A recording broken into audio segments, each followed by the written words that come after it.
No, it didn't go wrong. Nice. Okay. Now for part two. Don't mind me. I'm just waiting for something to begin and I haven't cleared. There it goes. Enjoy.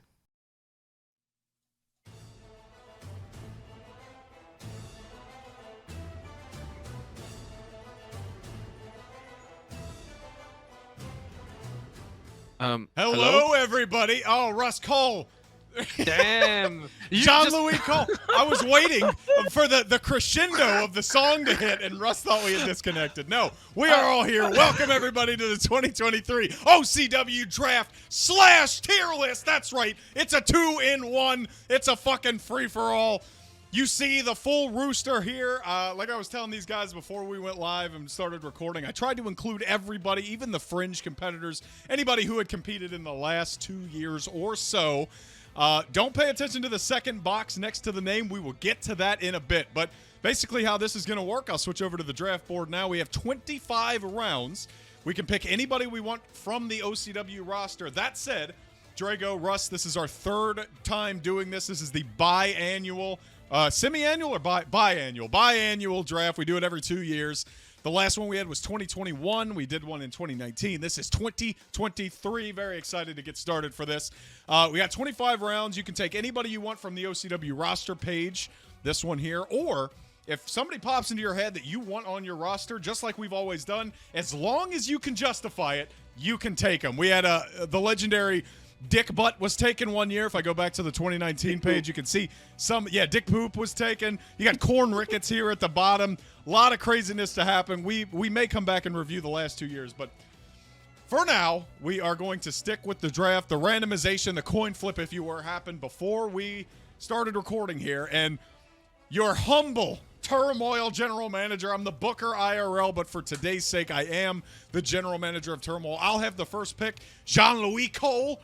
Old Rusty here will have the second pick with OCW Riot, and then running Ambition as our third main roster show is Big Bubba. The founder of all Bubba Wrestling is taking over a main show here for OCW. And again, don't worry about these second boxes. We will get to that a little bit later for the tier list. We're going to draft first. We're going to go into the tier list after that. And then we're going to book our first pay-per-view event. You can see a lot of stuff going on here, so I think we need to dive right into it.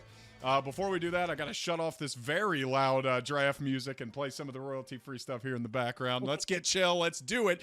I have been preparing and haven't really had the time to think about who I'm going to take first. That said, I am going to be a little controversial here, and I am going to – I always do this. I always pick for the future, and I'm going to do the same right now. I'm going to take our current World's Women's Wrestling Champion, Harry Etiquette, first overall. Obviously, at this point in her career, Harry Etiquette is not on that like super over the top upper echelon, but that run with the future investment briefcase and everything that she has done over the last 2 years, I think it's only going to be better from here. We'll see where she falls in the rankings a little bit later, but for now, the very first overall pick, Harry Etiquette. What do you think, y'all?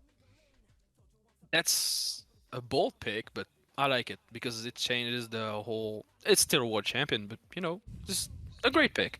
I didn't expect it, but And the rosters, the women's roster is a bit limited, so I wanted to get a heavy hitter early. I say limited, but like most of these women are active, so I was torn between a couple of them. I think Harry Etiquette is a great pick, but that'll take us to Riot's first round pick, Jean-Louis. It's up to you. I'm gonna turn myself to the past for this one, or the current, should I say? I'm not gonna be controversial. I think I'm going to pick our current OCW World Champion, H2O. Ooh, H2O, Harvey Hamilton Ocean. Why him over some of the other top-tier main eventers?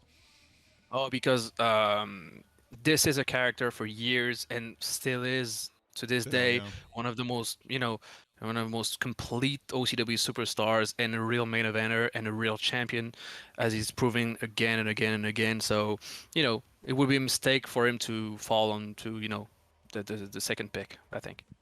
Fair enough. Big Bubba, the head of Ambition. Who are you going? Well, because this is the snake effect, right? It is. You get two picks here, back to back. That's right. So my first pick, just to make things good. Quartz had really good past couple of years.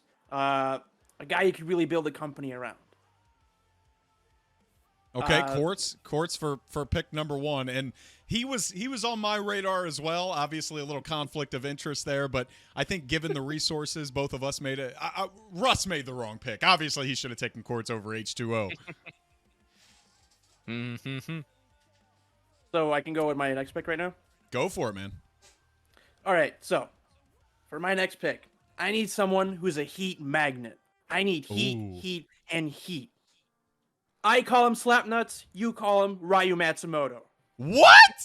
Oh, Spider taken in round 2, and that's going to ruffle a few feathers, especially from one Jason Clinton sensation. But we've seen Listen, brother, he keeps the asses in the seats. I need to sell tickets. That's People want to true. see Spider get his ass kicked. Simple as that. That's true. And we were talking about this before we went live. There is the element that you have to consider when drafting. Like some of these guys not on a full-time schedule, so it'd be hard-pressed to push them to the limit. I think with Big Bubba in charge as general manager, I think Spider would do just about anything you asked him to. Mm-hmm. A controversial pick. A controversial pick, to say the least. I won't ask you about your plans because we will get to our first big pay-per-view, and we'll elaborate on that a little bit later. But with the bounce back, Quartz and Spider for Ambition, we are back for round 2 on Riot.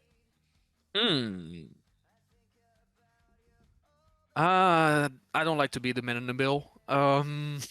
So I'm gonna go with a woman this time. Okay. Because quite frankly, I have no idea who to pick on the men's side for now.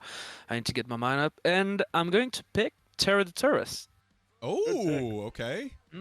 I think Over the other, yeah. Go ahead, explain. Yeah, I think even though she's not been in front of the scene lately, not really, she's still active. But there's a lot more women who's doing the job on the title scene and everything. But I think in the long run, Tara the Tourist has been a complete wrestler, and also doing a wonderful job with every one of her, feuds.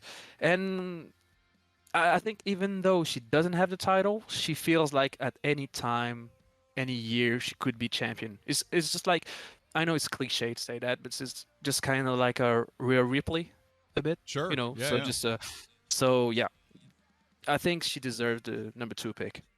Yeah, and I'm against any of those lazy comparisons, but given the context that you gave it about this woman could always be in the picture, I think that makes a little bit more sense. Thank you. And now Turmoil will have back-to-back picks. And round number 2 for me, probably not going to be controversial to many listening, but maybe to some of our younger members who don't know what he's all about. It is Nate Ortiz. Nate Ortiz is the first man I'm going to select. And like we talked about, some of these guys are on a part-time schedule. I will elaborate Nate Ortiz, but I think top of the second round, you can't really argue that Nate Ortiz is still the greater than GOAT. And over the last 2 years especially, he's maintained a pretty consistent schedule. So I think Nate Ortiz has a lot left in the tank, and it's a worthy pick for number 1. On the men's side, at least. I would be silly to pass up on this man if I had the opportunity now. He's not making it back to me if I don't take him now. So I am taking the B-list bad boy, Max Edwards, round 3. A little bit of old, a little bit of new. Max in his prime right now. I hate to call him new. It's like the J trope, like move over old stars. Max Edwards is a current star, and he is going to be the future of the Turmoil brand for 2023. Back to you, Jean-Louis. That's a great pick. I need continuity. Since I picked Tara the Tourist, for those who know, I'm gonna go back to the men's side and pick Antonio Everett. Oh boy. Yeah, because what can I say about Tony Two Touch? I mean, he's one of the best superstars we ever had, and One of the greats. Yeah, one of the greats. And even though he took a step back since Lucian, because he deserves it, quite frankly, he's still a key part of any roster ever. So, Tony Two Touch. I definitely agree with you there. I'm actually going to darken these names out instead of crossing them. I think that would be easier to tell. But so if you see them darkened out here, that means they are taken. While I get that cleaned up here. Yeah, Antonio Everett is the 3rd round pick. H2O Terra de Turris, Antonio Everett. A very solid roster so far. Bubba, 2 picks for you. What do you say? My pick, if I don't take him now, y'all are gonna take him right away. Colin Locke. Yeah. See, he was up there for me on consideration. Why is that a good pick for you in round 3? He's just very consistent. Has a very bright future, and I think it's someone you could build the company around. Absolutely. And then especially with Quartz and whatever you're doing with Spider at the top, Colin Locke could definitely be that babyface. Wild card. Wow. Yeah, the wow in round 2. You know, he's going to ride this until the very, he's going to remind Jay every day that he was taken in the 2nd round. You have another pick here. Who is taken after Colin Locke? Well, I need to start building my women's roster, right? True. Easy pick. Furiosa. And now this one's wait. interesting too, Bubba, because you have Furiosa, Heather Angelo. You kind of get them both in this case, and both Two bring for their one. own. Yeah, you kind of both bring their own unique spin to whatever they're doing. Yeah, I mean, 2 different characters in one. I'm trying to figure out which one I want to use when we build the card, but You yeah, have plenty of time, my that's another friend. benefit. Yeah, it is. You have plenty of time, my friend. So the first woman of Ambition is the former women's champion Furiosa, Jean-Louis Cole and the Riot. You're back on round 4. This one is pretty difficult, but I want to be my roster to be star-studded. The previous years was more looking into the future with Sure. technical side of things. This one I want stars. I want star power, and I think even though this guy only had 1 match this year and probably his only match of the season, we never know in the future, and I think he's still well into his prime. I would say B17. B17, yeah. And we've seen these big comebacks before, so I'm not ruling out a full-time comeback for B17, especially if the next game is more to his speed, right? And it's a contract issue. We all both know Sure, that. yeah. We all know that Jay is worse than Dana White in that aspect. Back to the action. Well put, I would say. This is a tricky one for me, so I am going to go man and woman here. And I think this is just a winner right now. So we got Nate Ortiz leading up the head of the men's division, but we need a real bag of shit, a real ambitious bag of shit. And in round 4, I'm going to take John Carter, our current future investment briefcase holder. Wow. I'm taking him round 4 here. Say what you will about him off of the TV screen, but when he's on there, he's, like you said earlier, Bubba, he's a heat magnet. He's very fun. Puts a lot into everything that he does, whether you like it or not. And then joining him in my women's division, a woman he knows very, very well, and a woman I am pretty shocked fell to round 5. It is Marissa Welsh-Mack. So Marissa Welsh-Mack. I am just thrilled that I got her in round 5. That's kind of a crazy steal for me. But if you're trying to build a top-heavy and future-proof women's division, having Harry and Marissa in the top 5 rounds is a pretty done deal for me. So I'm happy with that pick. Perfect. All right, Makes let's go sense. back over to Riot for round 5. Go for it. Continuity. I said it. I said star-studded and continuity. So I have to be true to myself. So I'm gonna pick Cassidy Hayes. Ooh. I already have H2O, part of Cassidy. I have Cassidy Hayes now on the same roster. I'll be a fool to separate those two, and I have big plans for them. Yeah, they're pretty money right now. And then you already have some nice elements around that could be interesting. But we'll get to that when we get to book it. For now, we have 2 picks back-to-back for Ambition.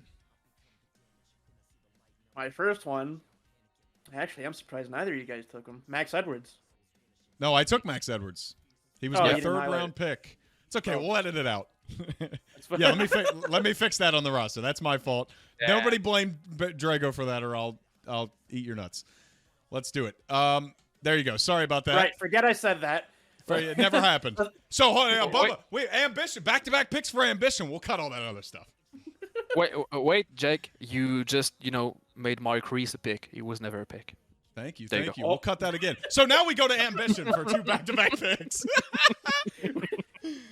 I'm gonna take Doc. Smart. And he was actually on my short list for the John Carter Marissa pick. I am playing more to the future, but it was very difficult not to take Doc. He's just a banger factory and an immediate like draw when you look at him on screen. Yeah, man. And so my next pick would be.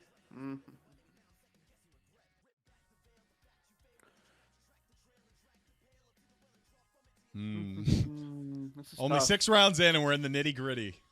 Right. La Mujer. Okay.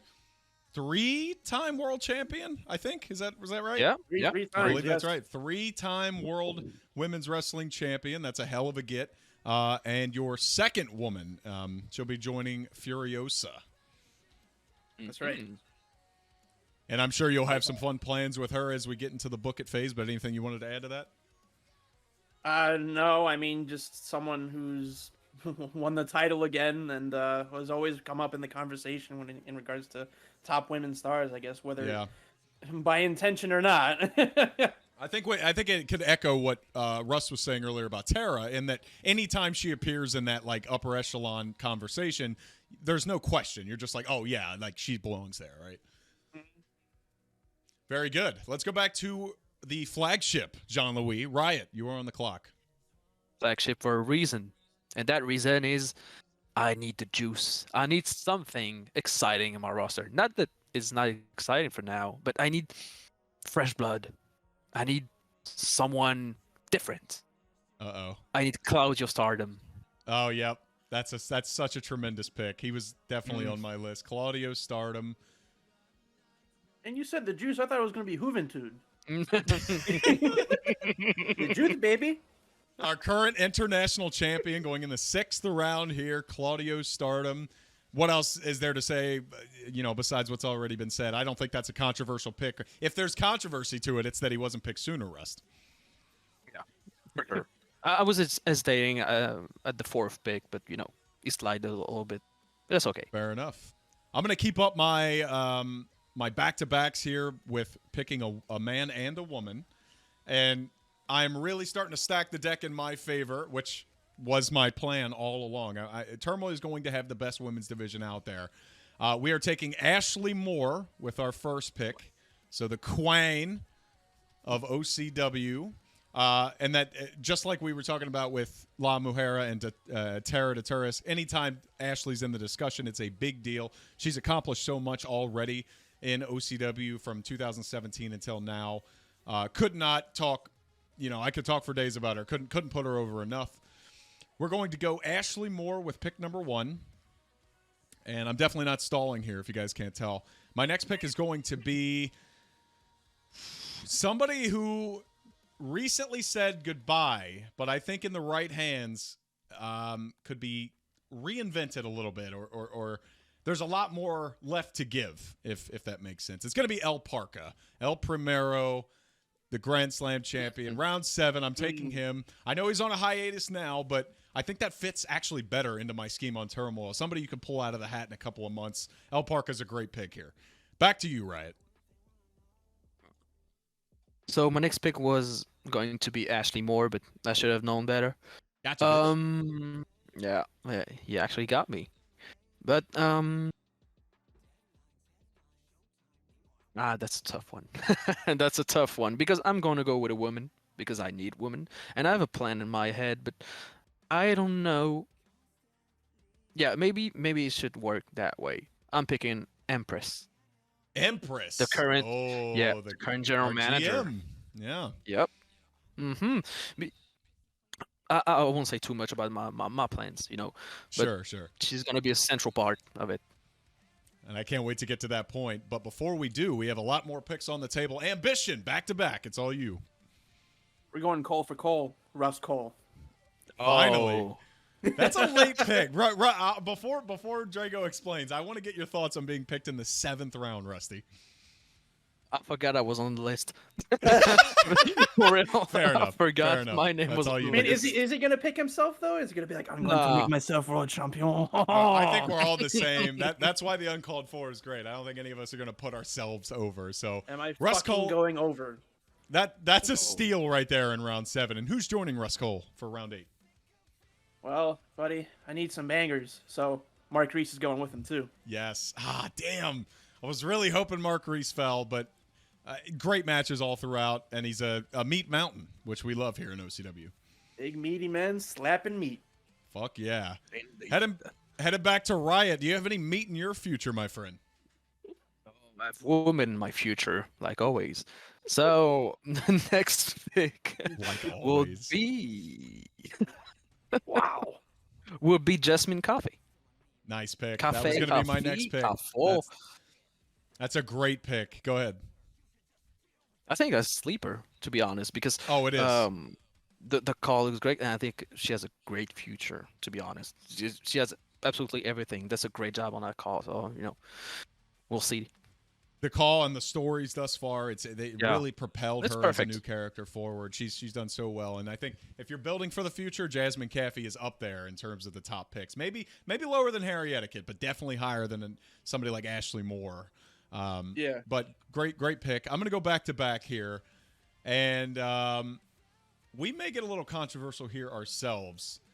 This is definitely a controversial figure in and around OCW right now, but the general attitude and the general cooperation, even through all of the criticism, is why I'm selecting Hanzo Yamashita in round 8. Wow. Hanzo, one of the more polarizing rookies we have right now, but the effort and the commitment to OCW right now is what's selling him on me. I just need more non-wrestling stuff. I just need a little bit more of that from Hanzo. I think he'll get there. It's just Exactly. It's just when rather than if. Does that make sense? Right.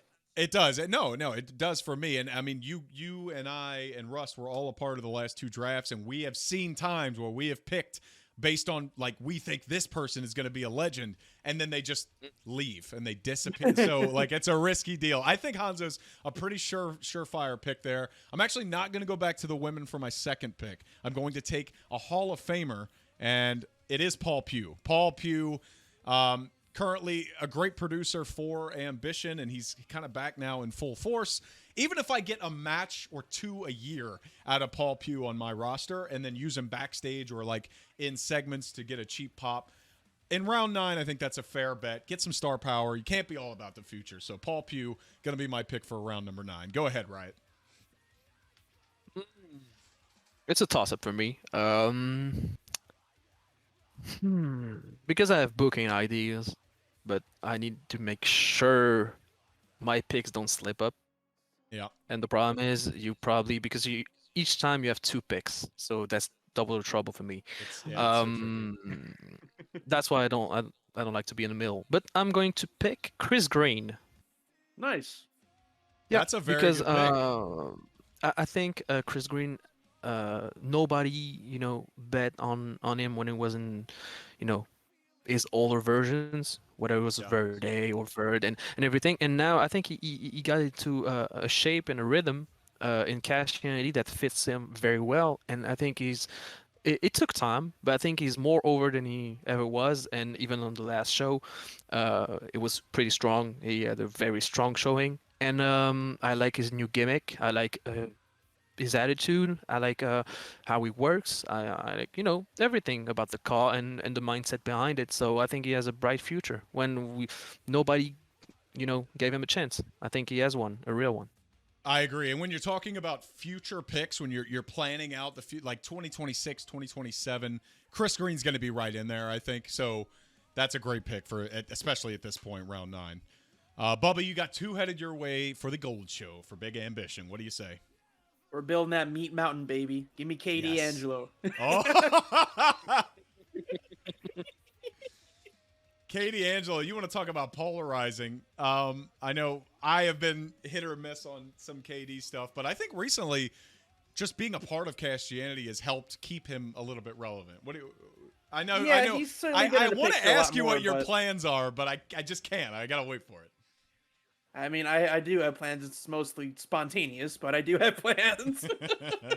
Well, I mean, having Katie is never a bad thing. So that's pick number 1. What do you say for number 2?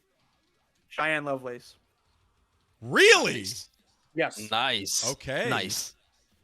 And That's really nice. That really speaks to the impact of the character, like, early on, because Cheyenne came out and, you know, she's a part of Empress's muscle right now, but I'm actually a big Cheyenne fan too. This was a strategy thing where I thought I could get her way later, but you're on the ball, Drago. Thank you. I need women's talent we can build for the future. And that's one of the better ones. So Cheyenne Loveless taken in the 10th round to kick us off, and we're going back to Riot here. What do you say, Jean Louis? I have plans. Oh, I have plans for my booking, and I'm happy. And you know what? I need someone unbeatable. Someone who is just perfect across the board. Someone who should be... What? Matsuda's not on here. He's not on the list. You already picked Ryu. I don't... Okay. You're right. You can't double up. It's the same person. Okay. I need Drago Caesar. Wow. Yeah, and this feels like my same reasoning for Paul Pugh. Even if you get a match or two out of him a year, it's still a spectacle. He's gonna have a match, but a tremendous one. Just wait for it. Oh boy. It's Love just, that. Yeah, I know he's it's going to be the showcase. I know it's a limited schedule, but it's more than a limited showcase. You see That's true. for yourself. I can't wait. All Listen, right, so I got you give me that Saudi money, I'll do anything for you, man. I'll give you the So- French money. Oh, the French blood money going to Riot for Draco Caesar. So I have 2 back-to-back picks here, and I'm pretty blown away by how much talent we have on the board still left. I am going to go the de facto leader, the singles guy of Sanctum, Owen. Owen is my next pick. That's another guy I can't believe who fell so low. He's like the combination of star power and future, because I don't see Owen going anywhere. Owen is just a big match factory. I could have justified taking him in the top 3 rounds, honestly, but I'm thrilled to have him here in round 10. And joining him to hopefully nobody's surprise, I'm going to go for it. I'm going to take Lotus Flojo with round number 11. It was a tricky one. Flojo has been Interesting. up and down, but what you have here, and I am building the best women's division amongst all 3 of our shows. One thing that you have here is consistency. You have Flojo is always around. Say whatever you want for the quality of the stories or like the distance between the 2 stories, whatever she runs. Flojo is always around, always a factor, and I think has a lot of potential as a character. So I like that pick. Go ahead, Riot. Jean-Louis. So the next one is not gonna be very popular, but it makes sense for me. Spider's already For taken. my booking. Yeah. I'm taking someone who is not related to Spider, but in a way a bit. Alexa Hayes. Lexa Hayes. Where's that rationale coming from? Yeah. Go. So- I need an explanation here. No, my explanation is I have a perfect plan for my booking. I have a perfect plan for my booking. Okay. So we gotta And you wait and see understand then. why. Okay, Yeah, okay. that's. I mean, it's not a pick out of potential in our roster because a lot more people have more potential than Alexa Hayes, who is just in the background of Cash Unity a bit. Sure. So it's just I have something planned, and I'm pretty excited for it actually. I love that. All right, Alexa Hayes selected in round number 11, and we got back-to-back picks for Ambition. I need a wild card. I need someone who's nuts. I need the last blacksmith. Yes. He could have gone any time, and that would have been a great pick. You can fit him blacksmith anywhere to on your Ambition. card, and he will entertain you no matter what. He's so fun. He is a character that on paper should just fall flat on his face and just not work, but yet somehow it does. Yeah, I agree. And for my next pick, this is one we haven't seen in a while. We're gonna take Blaine. Ashley Blaine. So yeah, she has been out, obviously with B17 out. Blaine went the way Blaine was always one of my favorite characters whenever she was active, so I'm sure that rationale fits into why you picked her here. Yes, she was one of my favorite feuds when I worked with her. Oh yeah. The trials, the like 5 physical challenges. That's one of my favorite stories of all time. I reference it every time it comes up. Great pick. Ashley Blaine is a tremendous addition to the roster. Riot, you get another pick here as the middleman.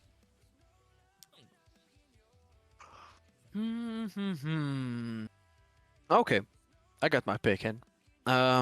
That's pretty tough, but I think I need this one. And to be fair, I think it slipped a little bit. Should have been a little bit higher, maybe. I don't know. I'm taking Christian Garcia. Nice. Oh yes, that is definitely one that fell. And honestly, I wanted to take Garcia up in the top 5 rounds, but I just didn't. I thought there were better options for the story that I'm trying to tell, and we'll get to that when we get to the booking. But Garcia in round 12 is a steal, Rust. That's exactly what I was thinking, because I wanted to pick him earlier, but then I start looking at my booking situation and what I wanted to do, and I was like, since you two have 2 picks, I'm like, oh, I'm never gonna have Christian Garcia, and I think you two forgot about him maybe doing your picks, so I'm very, very glad. You should be. You should be. It wasn't so much a forget, but it was like every time I looked at him, I'm like, there's a better option for specifically what I'm trying to do. But what makes Christian Garcia so great is you can really fit him in anyway. Like the last Blacksmith, you can kind of fit him in anywhere, and there's going to be good stuff coming out of it. So that's a crazy steal. Great pick. For my next 2, I am going to take somebody who I also think should have been higher here. It's interesting when you mix in all the legends and the managers and all that, how some of these high potential guys fall. But I'm going to take Sheldon Tremblay. So he'll be joining Owen here. Yeah, Sheldon Tremblay, that's a crazy pick for me to get him this late. I may have overstated how much I thought you two would pick some of our bigger up-and-comers. But Sheldon Tremblay, a great pick for round 12. And joining him, another up-and-comer, C-Note. C-Note will be my round 13 pick. I could definitely use more star power at this point. This is definitely a future show, but I think Nate Ortiz kind of holds it down in the star department for everybody, so I can get away with it. Yeah. He won't be holding down C-Note, not for very much longer. Just like I said for Hanzo, C-Note has a great attitude, always around, not just like interested in his own shit, and has turned everything he's been given into some great stuff so far, especially Greed and Envy. And I have both of them on my roster, so I'm very happy about that. Go ahead, John Louis. It's getting difficult. Yes, it is. Only took us 13 rounds. Okay. My next pick is in. And my next pick is Deborah Soto. Okay. Soto. I don't know how to pronounce this shit. Soto, yeah. Soto, you got it. It's all the same. That's a great women's division pick. You want to talk consistency? I think that's another good choice there. I think, she didn't slip. She's not too high, not too low. I think that's her job. And I need, because I have specific plans in mind, I need a little more women. I think I need 1 more woman after that one. Maybe. I don't know. Just one? Just one. Right, it's going to be the man show, and there's going to be like jobbers. Yeah, no, because I know you want to build the strongest one, so I know you're more focused than me. I'm focused on other things, maybe. So, it just doesn't make sense to just rack up women now since, you did all that stuff. So, just focusing on what I need to do as a booker. And I am sure that Drago is feeling the same way. Big Bubba, you got 2 picks for Ambition. I think Ambition needs a little ice. Iceman Nate Mac. Oh, that's beautiful. That's beautiful. I think we also need to chill out a little bit, because I'm going to be taking Tobin Frost as well. Tobin Frost! Tobin Frost. Tobin Frost. I'm not going to say it's a reach, but I do think most people watching this are not going to understand how impactful that is. Oh, that's a tremendous pick. Wow, I'm clapping. He's going to put him in a tag. He's going to put him in I'm calling it right now before we get to the booking segment. He's going to put Solid Cold is going to be their tag name. It's going to be Nate Mac and Tobin Frost. Wow. That's hilarious. I'm excited to get to that phase, but before we get there, we got to finish out these rounds here. Go ahead, Riot. I'm not gonna go with a woman. I'm just a liar. My next pick. I think There's that's one woman here one that of. you're missing out on, I think. There's plenty of women I'm missing out on. All the women Mhm. deserve that. Yeah. Fair. Um. Nah, I gotta go first with Marcus McMichaels. Marcus Mr. Marcus. Okay. Yes. Yeah. 1999. You see a lot of Yeah. potential for him outside of TWC. Oh, of course. It's just, I don't think I picked someone of TWC, so yeah. Just I Caffey. mean, But they have their own thing on the side. yeah. Oh, thank you very much for that. Oh, damn, I'm that giving ma- him ideas, oh Bubba. my God. Oh, it's amazing. Okay, let's go. Yeah, All right, yeah. well done. Thank you. Cool. Let's move it back over to me. I'm shocked that he fell this low. You want to talk about a combination of star power and consistency. I miss him so dearly. We haven't seen him, I think, since Resolution. It is Court Marshall. Marshall. He has always been one of my favorite characters in OCW. I am just pining for the day that I watch on Friday and his music hits, which is Jane, which he had before Orange Cassidy, if anybody's wondering. So I'm a huge Court Marshall stan. I'll remain that way. And I will select him here in the 14th round. And, Rust, I hate to do it, but if you're not going to take her, I have to. It is Miss Terra de Turris, Suplex. Yeah, so the significant knew I other was Terra de hesitating. Turris. I felt the hesitation, but at this point I can't let Sue fall any further. She's a great addition to the roster. You need a big, strong person in that division, and Sue has a lot of potential past what she's already done in OCW. So I'm going to go Suplex and Court Marshall, and we'll go back to you for round 15, Russ Cole. You said big and strong, and I'm just like, okay, just. Are you sure she's the biggest and the strongest? I don't think so. No, maybe. I don't know. I'm playful. I'll pick. You just word salad from him at this point. It is. I'm playful is like such a funny thing to say. Pause. I'll pick. Holly Hunter. Yeah. Okay. See, I thought you would go a different direction there, but I know. You thought I was gonna pick Bert Stiglitz. well, I think that the idea here is that Holly has more legs for like a better schedule, right? Because Birth is like a 1-a-year thing at this point.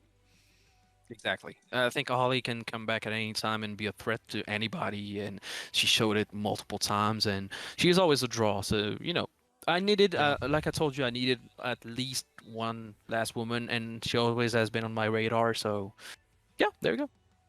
Totally makes sense. 2 picks, 2 ambition. Go ahead, Bubba. I need another big name in my women's roster. How about some Bertha Stiglitz? Yeah, there's Bertha. There you go. I mean, and we've seen like Heather Angela versus Bertha many times before, but like you give it enough time, you can get Cheyenne up in there, and then obviously if you want a showcase match, Ashley fits perfect with her. So I like that pick a lot for you. And for my next pick, which I am not going to stall by saying random words until I can find out who I want to pick next. My best friend. It gets difficult Mugen. here, people. Mugen in round 16. Kiryu-san. That's a great pick. I mean, it's Mugen, right? I mean, there's not a lot of justification to be had when you're taking these Hall of Famers. Every time, when we were watching Riot on Friday, like, the moment his music hit, like it's an instant pop for me. His entrance is the most iconic in OCW history. Love me some Mugen. That's a great pick. Go ahead, John Louis. My God, this one might be controversial. I know people who's gonna listen to the podcast. If you're doing the dishes, if you're in front of your computer, on your phone, doesn't matter. I know you're not going to like this pick, and I'm talking about you. You are listening to Jean-Louis Cole picking Trey Golden. Trey Golden! I saw him highlighted. There you Dancing go. his way into the draft. Do you have give me any that justification for that? Because his last run, he got his ass whooped by Klaus Sauron. He sure did. but I very much it's my favorite Trey Golden. Not because he's dancing, because he was interesting and I like the opposition. Yes. And I wish that it doesn't drop Trey Golden because I think even if he had a terrible defeat, it's not really a defeat for his character. He had plenty of victories in his career, and they didn't mean anything. And I don't want to sound rude by anything, but Trey Golden always been on a back foot even in winning. So the thing is now even in defeat, I think he's stronger than he never was. So there you go, Trey. I actually agree with you. I think he's a very solid, like consistent mid card talent to have. So I don't hate that pick at all. I am actually going to go here to start round 16 and to end round 16 and into round 17. This is where it gets a little difficult. Another player here that is a major player. You want to talk about star power. Shocked he fell this far. Don't call him Alistair Ross. It's Rex. Rex is my pick for round number 16. Damn. And I think his last 2 years kind of falling off on the activity. Well, I don't want to say activity because he's always been around, but like as an in-ring major player, that has kind of hurt his draft stock a little bit. But I still think round 16 is a great place for him. I'm going to go Rex. And then joining him, I am going to take the Kobe Cannonball, one of my favorite characters in OCW history, Hito Gui. A lot left for Hito Gui. Like, he's got a lot of legs for the future. Very consistent, always super entertaining. Happy to get him here in round 17. Go ahead, Yeah, Rusty. that's a great pick. I think it slipped a little bit. I like the pick. I really. I don't disagree with you. I think he could have been taken in that like 8 to 12 range.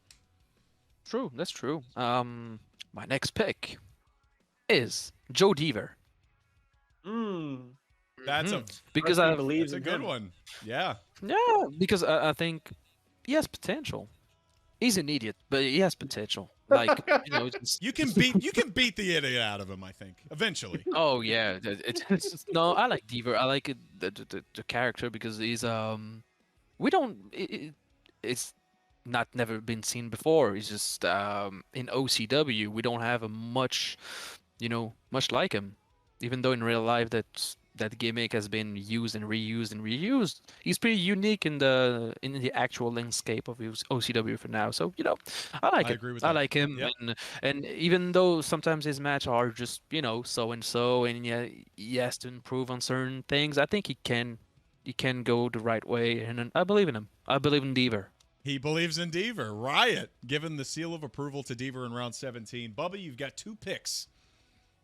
My next pick is one of my favorite characters in recent memory, Victor Carmine. Oh, okay. Real one, straight to Pandora, baby. Yes, I love a little Pandora action. Very reminiscent of Sean O'Hare's character, if you remember from back in the day. I do, and I know that got shouted out a lot when the Pandora gimmick started. And yeah, I consider it a compliment. This is not one of those times where I think it's a lazy thing. So I like that. Thank you for that. How about round 18?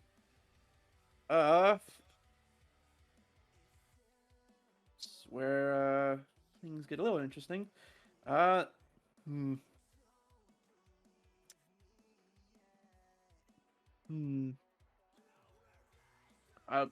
Valkyrie. Yeah, why not, right? Why not? I'm getting those Twitter retweets and likes, bro. Like, I'm getting all that shit on social media. Everybody's tuning into Ambition if they know Valkyrie could possibly show up. That's man. right. Ratings, bro. Ratings. You want to talk about like a general rise, like from rookie all the way through to like a solid main eventer and then just becoming this John Cena-esque figure. Valkyrie did it all. And I'm glad that she calls OCW home, at least for now. So thank you, Valkyrie, and thank you, Bubba. That's a huge pick. Back to you, Jean-Louis. So there's a few names on this list that I'm surprised haven't come up yet. So there's a lot of good talent left. Yeah, this is that speaks to the depth of the OCW mid card scene. Agreed. Pretty good. Yeah. Not just mid card, but future main eventers. No, I don't agree with that. Mid card is enough. Back to the action. So wait a minute. Damn, jeez. I had to be. I was to too gentle and too nice in this podcast, so I need to be a little more That's true. heelish. Yeah, time to kick it up a Um, notch. Yeah. And you know why? I want to talk about All of Famers.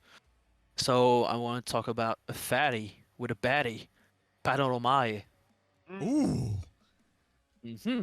So this need is that. interesting because he's I think been in 2 matches since Mhm. Pato The actually ladder returned. match. The and, ladder match, and Yep. he had the multi-man match at Red Sun Rising, I believe. Yes. But he can that pop, pretty he much can everywhere. pop a rating, right? He can pop a rating. Like Mhm. that's and he's a giant man. So even people who've never heard of him, you're just like, holy Jesus, this man is 700 pounds. Oh, Jesus. Yeah, that's true. So, it makes sense. He can pop up every now and then in big matches or even showcases. I don't know. Back to the Not action. bad. Yeah, I don't think that we're at the point now where we're throwing darts, but I am going to start to take a few more risks because I love Casey Barrett's character. Casey Barrett's going to be my next pick. I love the Casey Barrett character. It's very douchey, very prime Dolph Ziggler, and I dig it so much. Plus, the character just looks unique and looks fun, and that's such a big deal for me. In addition to him, I'm also going to solidify my mid-card ranks with somebody who is as reliable as they come. He is Sodahiko Aisuhita, the Japanese Frenchman and the leader of the Combat Center. It's going to be Aisu here for me in round 19. And he's another guy. You can put him pretty much anywhere on the card, and it's going to be a good time. So I think we've taken a lot of shots on Turmoil in the first 20 rounds, but Aisu is as safe as it comes. Back to you, John Louis. Thank you. Thank you very much. There's a lot of actual, superstars, OCW superstars, who are competing now, but I would be, devastated if I didn't pick that one because one of the favorite OCW superstar for anybody ever is Justin Jest. Yeah, of course. Very nice. And even though he's not active and doesn't do, he has his personal things, whenever he comes back, it can be in 2 years, 5 years, 4 years, whenever he comes back, it's going to be a huge, huge pop and a huge thing. It's a huge deal. Even though he was never world champion, he was never this or that, he was still more over than pretty much 90% of the roster. And when he comes back, it's going to be the same thing. You want to talk about a nuclear pop? The moment that music hits, everybody in VP, everybody in the Twitch chat. I don't know when it's coming, but when it does, man, it's going to be one of the biggest moments of whatever season we're in. So that's a great pick. 2 to you, Big Bubba. Let's see. For my next pick, well, I got to keep the meat going, right? Leo Grimm. Leo Grimm. Okay, we haven't seen Leo in a while, but he definitely That's a has an special impact. attraction character, right? Yeah, for sure. When you see him, you know shit's going down. Yep. And for my next pick, Scotty X, my man. So I see Mugen's got you on the Scotty X Yeah. train. I'm also on the Scotty X train. I would like to see a little bit more, but what do you think, Drago? I think he has good potential. I just think he needs to develop more of a character. I see him as like a stoner skater sort of guy. Scotty Extreme. He's like a generic character you'd see in one of those 2 extreme games on the PS1 back in the day. Oh yeah. Yeah. So a little bit more from Okay, Scotty, and I think under the leadership of Bubba, that'll happen. What do you think, John Louis? Back to you, man. That's a good pick. That's a good pick. Looking into the future. I'm hesitating because there's like really fresh people in this list, and also older ones, not that old, but they're not active. So, it's a toss up.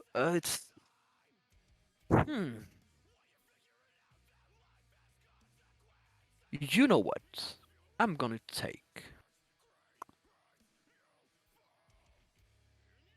the long silence. The long silence. I'm gonna take Jordan Trent Okay. because still active, still putting on good matches. He's an idiot, but that's the character who's an idiot this time. It's just everybody likes Jordan Trent. Always have good matches, good hand, So everybody needs someone like this on the roster, I think. And yeah, I like Jordan. Before we move on, I gotta ask you, Rusty. What's Yeah. your favorite dinosaur? And you know what, Baba? It's you. Wow.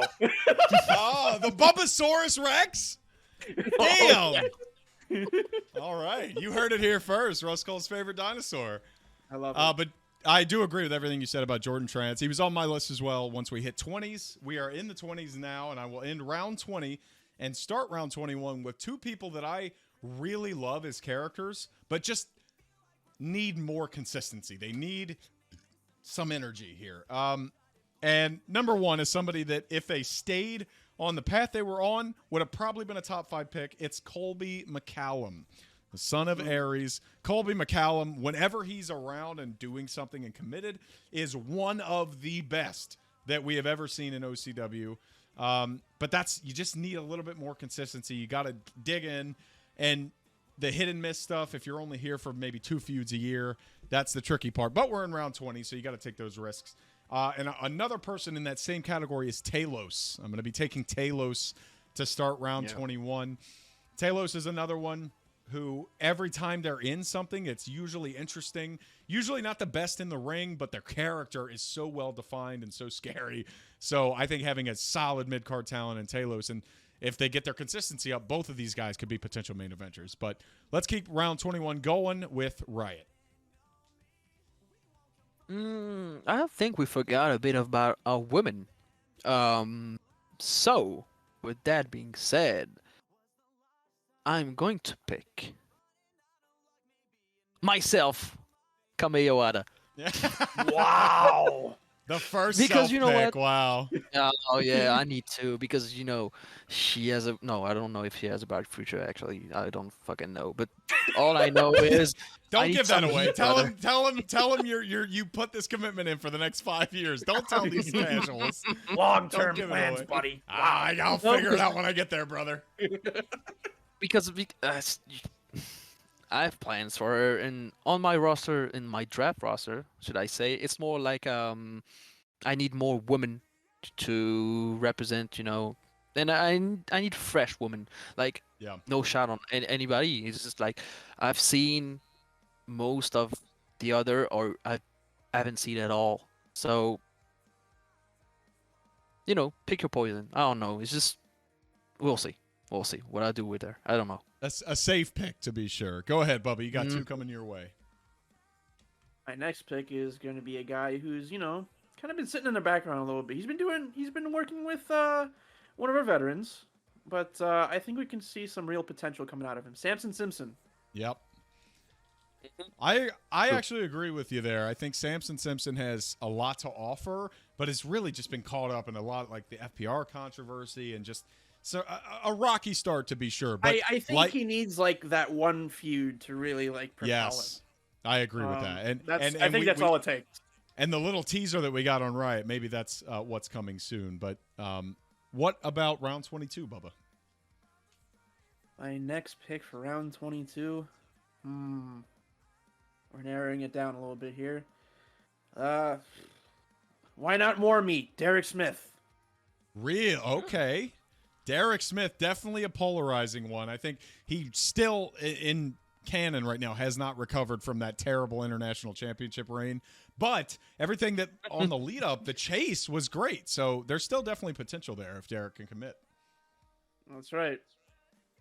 So a solid pick there for round 22, and we are back to you, Riot. I mean, there's a person. I don't know why he hasn't been picked earlier. I think it's a sleeper. It's just, and you know him very well, Jake Allen. Actually, it's Chris Baxter.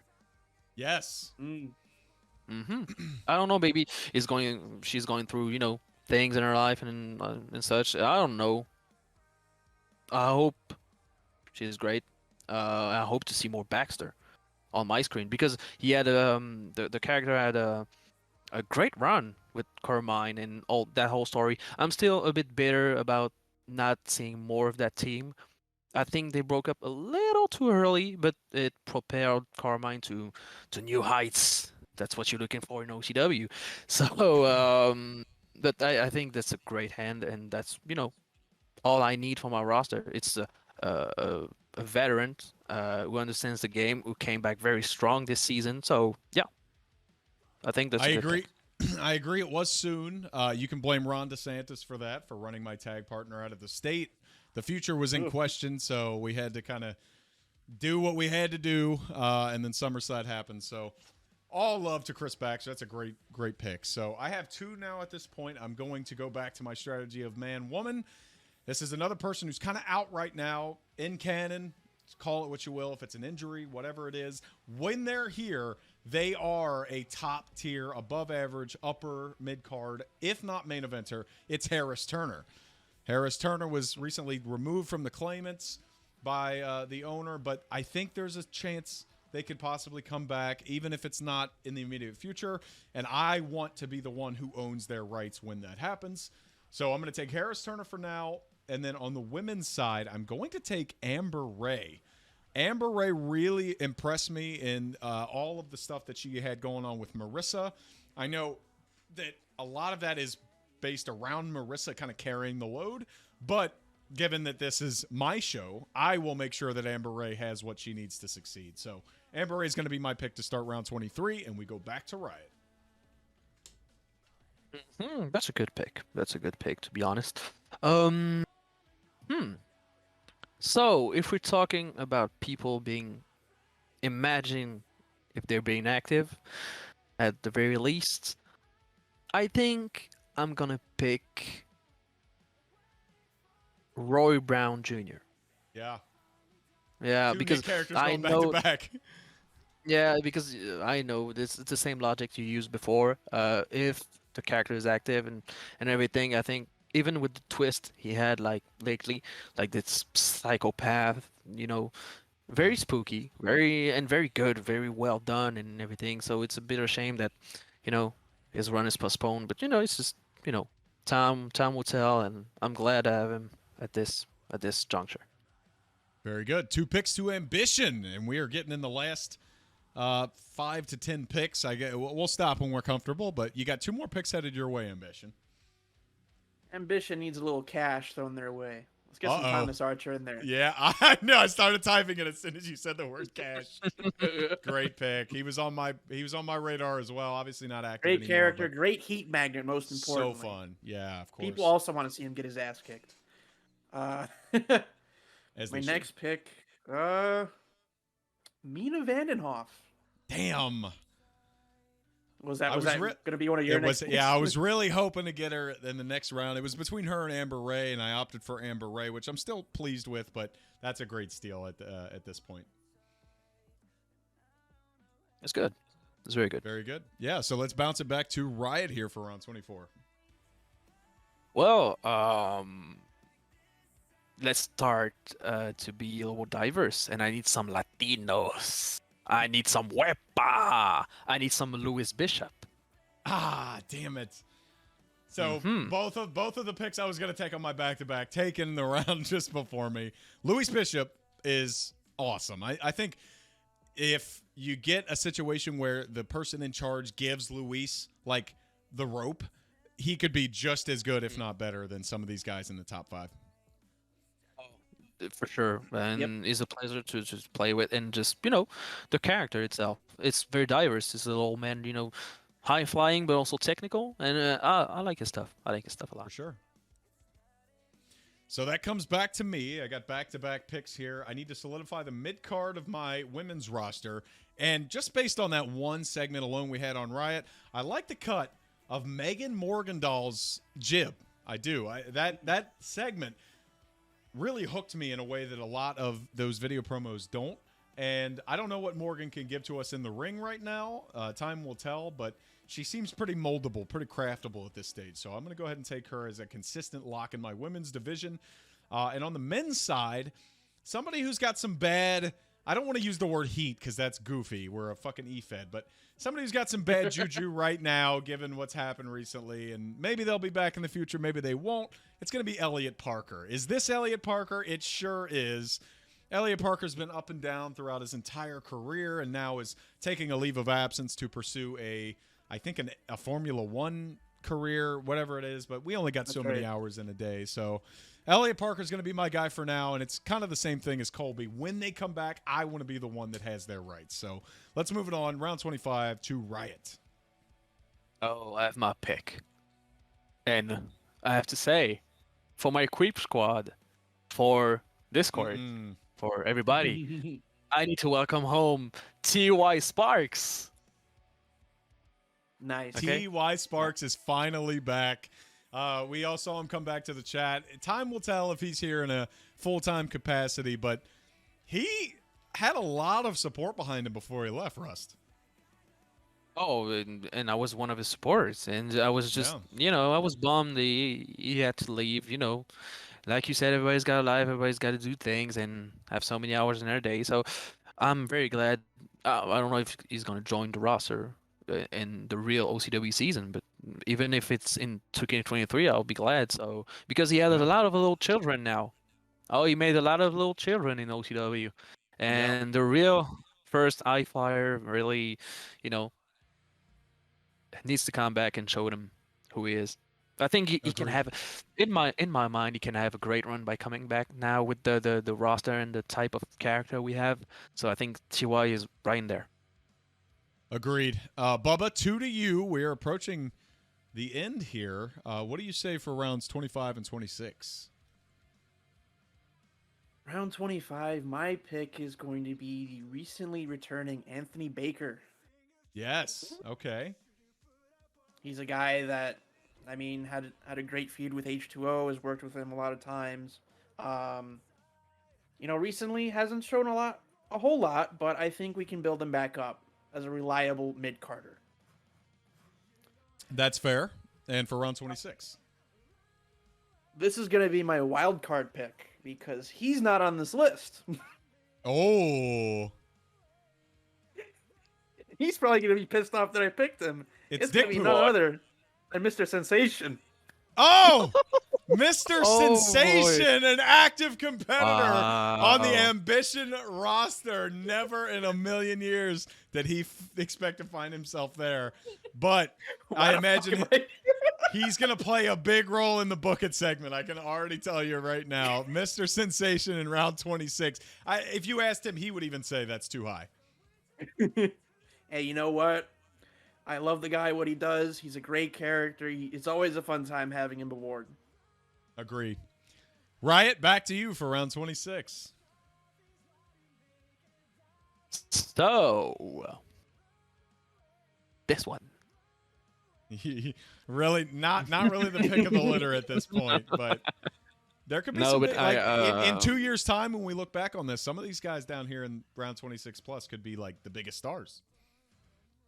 Oh, I know who I'm gonna pick. Oh, yeah, of course I'm gonna pick. So we might not. No, let me correct myself. We are not going to see him in 2K22. Maybe not 2K23. Who knows? I hope we do. But someone who had a great pick, Sedant. Sid Hunt was one of my favorite characters on debut. And I was so disappointed that B17 couldn't play the game, but yeah. Yeah. Can play freaking Need for Speed, but not this game. Come on. Yeah, come on. I still think he's full of shit and he just wanted a break, but that's my own personal conspiracy theory. Let's go back over to round 26, and we're going to solidify our ranks with a little bit more consistency. And I'm going to take two... it's so tough. A little bit more consistency is what I want to do right now. So I'm going to skip over somebody I want for James Frazier, which will complete Sanctum. Frazier has been kind of the odd man out of Sanctum in terms of most impact, but as a character is providing that kind of veteran leadership and everything. So it's a great take and a low effort take on the faction of Sanctum. And then joining James Frazier, a woman who just, I guess you could say, re-debuted in more of a manager capacity, but as we've seen throughout the years, a manager could easily become an in-ring competitor. It's going to be Bobby Batty. Bobby Batty recently re-debuted on Riot as looking for her next big break. And I think on Turmoil, we could eventually find that big break. So let's move it on to Riot for round 27. I'm looking at my booking thing also. Now I'm gonna go with, oh, I know, with surprise returns. People who we've not seen in a long time, but I think everybody would be glad to see him. I'm going to go with Salami Kane. Interesting. Solomon Kane. We haven't seen Solomon. I mean, he cameoed at Resolution this year, but as an in-ring competitor, I can't even tell you the last time he wrestled. He wrestled Russ Cole for the Pride Championship. Ah, that was when he cashed in, right? Yeah. His I hoop think coin- no, his hoop I don't bucks. think. I think he retired after this, and Aris Turner came, something like that. Or maybe his last was per usual Horsey. Maybe, I don't know. It's one of the two. But yeah, Okay, very good. I'll be glad to. I would be glad to hear the theme and to see Simon Kane again. I'll be really glad because I like Simon Kane. I think everybody likes Simon Kane, so I agree, and he was on my list for later in the rounds, but you picked him up here after Jason Sensation, by the way. But speaking of Jason Sensation, we got 2 more picks for Ambition. Need to fill out my mid card, and this guy has a good hand, Shepard. Been a minute since we've seen Christian him. Shepard. It's been a while. I think the last time was his feud with Iceman, actually, which was a great feud and coincided in that chairs match that they had on Riot. I think that was super underrated, but Shepard has always been underrated, honestly. My next pick is going to be another guy we haven't seen in a while, Danny Watts. Danny Watt. Okay, yeah. So we're definitely throwing darts at this point. Danny Watt's a former champion, but he kind of disappeared, kind of went and did his own thing. It's a little disappointing because after Dominion, he was on the come up. He was. I mean, I thought he was going to be, the rising star, and well, for one reason or another, that didn't really happen. Very good. We go back to Riot, and we have 3 rounds left. We're going to go to round 30 here before we go into the tier list and before we go into booking. So you got 3 picks left, Rust. Who is your next? So let me just close my eyes and Don't do that. spin the wheel. No, no. I'm just kidding. You know what? Fuck it. Remember, was it 3 years ago, the first draft? Yeah, I think it was 3 years ago. 4. I picked some of the worst picks you can have in any era. I picked guys who I think, maybe can do something. Tyler No, Steele, no, Coolidge, no. Benjamin Moore, Jerry Boy Savage, Buddy Burns, YSL. These are all picks that you made as the leader of Riot back in 2019. Crazy Darren? What was his name? Insane Darren? Insane Darren, yeah. Yeah, Yeah, I don't think anybody B17. picked it. Nobody picked him. So I want to know if my next pick is gonna be the next, I don't know, Keith Hendricks or Benjamin, or I don't know who are these guys. I just know that they were terrible picks for me, and I hope that Jaden Hero is not one of them. Oh, see? That's actually interesting because of the new rookies, and they're never going to listen to this, so it doesn't matter. I think Jaden Hero has more potential than Chase Psycho. I would love to be proven wrong on that. Jaden Hero actually is Anarchist MD, if you remember him. He's the same guy. He reapplied. Okay. Yeah. Okay. So, but the character to me is way more interesting than Anarchist MD ever was. Oh, true. That's true. All right, so I got 2 picks for me. And there's some decent mid to low carders here, but I think we need to solidify some star power here. And joining his son, another person whose work I love universally, they've never put out a segment or a match that I've disliked. It's Aries, Stephen McCallum, leader of GOAT Academy and just Hall of Famer here in OCW. The inconsistency and the just constantly leaving and coming back and leaving and coming back. It keeps things interesting for us as canon because you never know what's going to happen. But I love his work so much that I want him to be sticking around. So I'm going to be taking Aries here in round 28. I feel I can get a couple good feuds out of him a year, especially with Colby McCallum on my roster. And then on the women's side, I'm going to take Dragana Caesar. She is one of my favorite characters who has ever existed in OCW. She was like at the tail end of her career when I joined, so I didn't get to enjoy the full Dragana experience, but Dragana just on her own, you put her in any match with any woman and it's a spectacle. So that's an easy pick for me on round 29. Go ahead, Riot.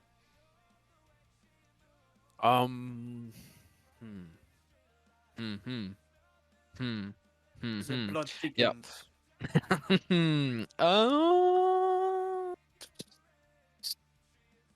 You know what? I'm gonna go with some people I know get a great pop every time they come back. Bobby Minio. Man, Yeah. I see Bubba wanted him too. That's another one, man. You can get a match out of him a year. Like Bobby Minio is a legend for a reason. He's, in my opinion, the best writer OCW has ever had. He's somebody I try and craft my RPs after. I'm so glad that I was able to get that feud in with him at the tail end of 2021 because it was definitely on my bucket list. That's a great pick.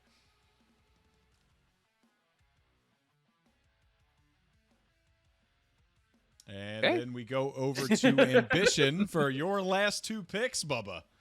oh man, the pressure's on. It is. I need even more meat. Jacob Trance. Jacob Trance. So this is somebody who is, at this point, officially retired, but obviously you can bring him out for a showcase match if you needed to. He No one's showed up ever on really Ambition. gone, Jake Allen. That's true. This is pro wrestling, baby. Everybody is available. My last pick. Oh, jeez. This is a guy I want to see more of. Kingu. Yes. Okay. I love that pick. It was a very, very impressive first showing, and I want to see more of what he's about. And I think at this point in the simple draft, this is something where like you don't have immediate plans for them, but you could see the potential in them to work them into later shows. Kingu's a phenomenal pick. The pop he got on his first entrance was absurd. He's booked for Turmoil this Friday, so looking forward to see what he's got against the rookie. Your final pick, Riot. Jean-Louis, go ahead. So I'm now making a little booking decision. Yeah, still. Okay. I have a pick. And it's going to be Austin Lee. Nice. Hashtag Austin Lee. We saw a lot of him in the Because- GOAT Academy last year, but he's got a lot to offer, right, Rust? Yeah, and I have a special thing for him coming in my booking. No spoilers. Oh, interesting. No spoilers, but we know that the notorious one, hashtag Austin Lee, will be appearing in the first show. And now my final pick, very tough. As much as I want to solidify my women's roster, I think we're good. I've taken a lot of women here, and I think I can confidently proclaim that I have the best women's roster. So just to wrap things up, I got to shout out my good friend, somebody who, when he's here, is always fun to watch, even if he's never consistent. It's AC Cobra. AC Cobra, the man who initiated the custom theme music thing. He's currently a truck driver out on driving coast to coast, so he's not able to give his time to professional wrestling. But if he ever comes back again, I want to be the one who controls his destiny. So this is your 2023 OCW draft. We've got 30 rounds. This is the biggest draft we've ever had before. Shout out to everybody here in OCW, past and present, for giving us such a great roster list to work from. At this point, I have to piss like a fucking racehorse. So we're going to take a brief pause. I'll edit this part out. But we're going to take a brief pause. Everybody think about your ratings, think about your booking strategies, and we'll meet back here in just a couple of minutes. All right, so everything seems to have been sorted. We are trying to find out. This is a great experiment. We got the most full roster we have ever had. I mean, in 19, we only had 20 picks. In 2021, we had 25 picks, and then now 30 picks, and we could have kept going if we wanted to. And we didn't even need to have a poop dick in here, a dick poop. We didn't even need to have any joke picks. Like, it's all meat. No bread, no water, just meat here on the 2023 draft. So now what we're going to do is we're going to go same order we did before. We're going to start with me and Turmoil, and we're going to go round by round and give our wrestlers what we believe is our best 2K rating. And we're not going to agree on this. So whoever drafted them gets to assign them their rating. This is going to be our tier list portion. And then at the end, I'm going to put together, after we finish recording, I'm going to put together a full list that will organize all the numbers, and we'll have a nice screenshot for that. So I'm going to start here, and I'm going to go Harry Etiquette because, as I mentioned, more of a future pick, more of a potential woman, but somebody that I definitely want heading things up. I'm going to say 85. 85 overall for Harry Etiquette. I think that's fair. That puts her in that main event conversation without being too much given her status or too less given her success.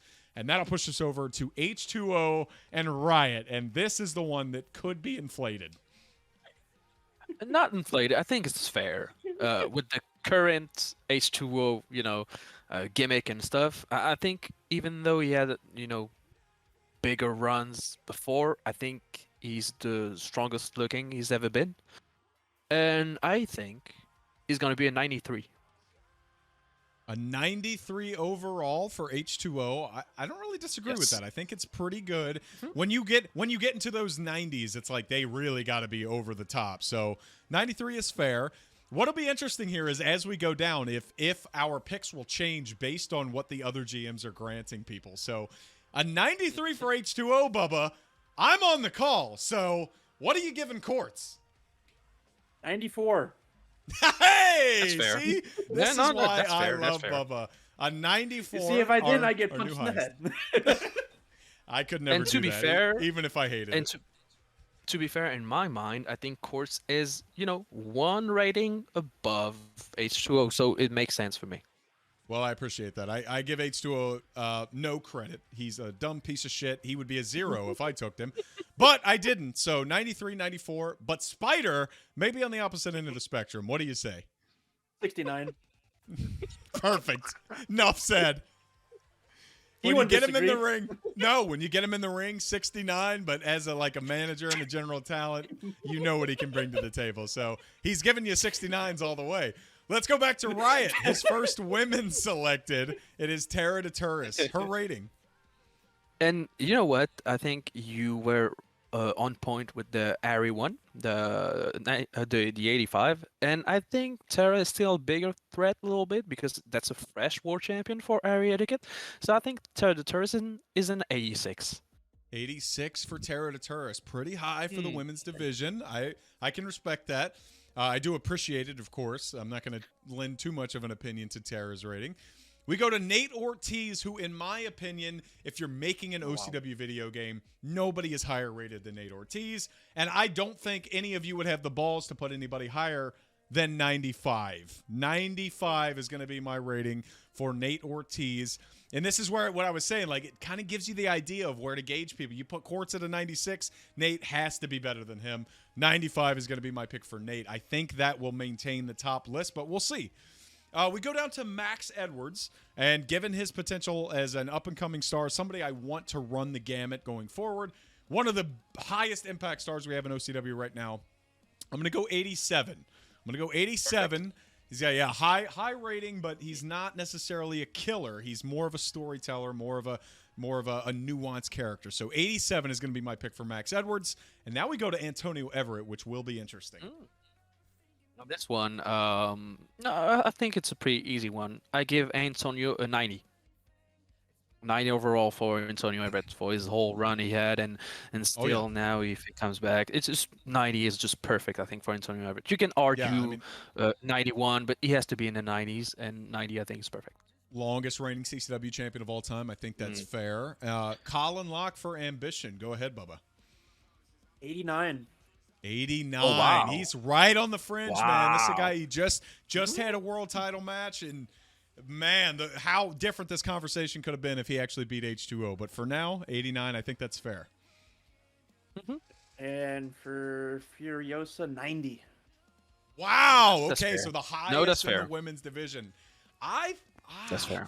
I thought it was I a think little that's fair. high, but Tara at 86 and Hari at 85, I think 90 is reasonable. So Longest rating, so sorry. Yeah, I mean she's definitely women's champ. She's What a controlled. What a fucking run.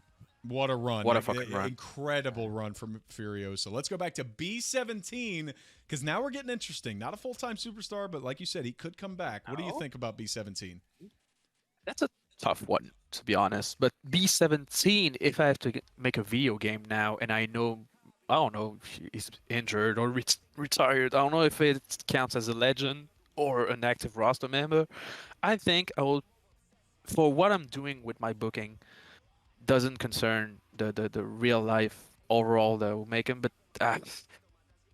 B17 should be at 89. 89, just one under the man who dethroned him at Resolution.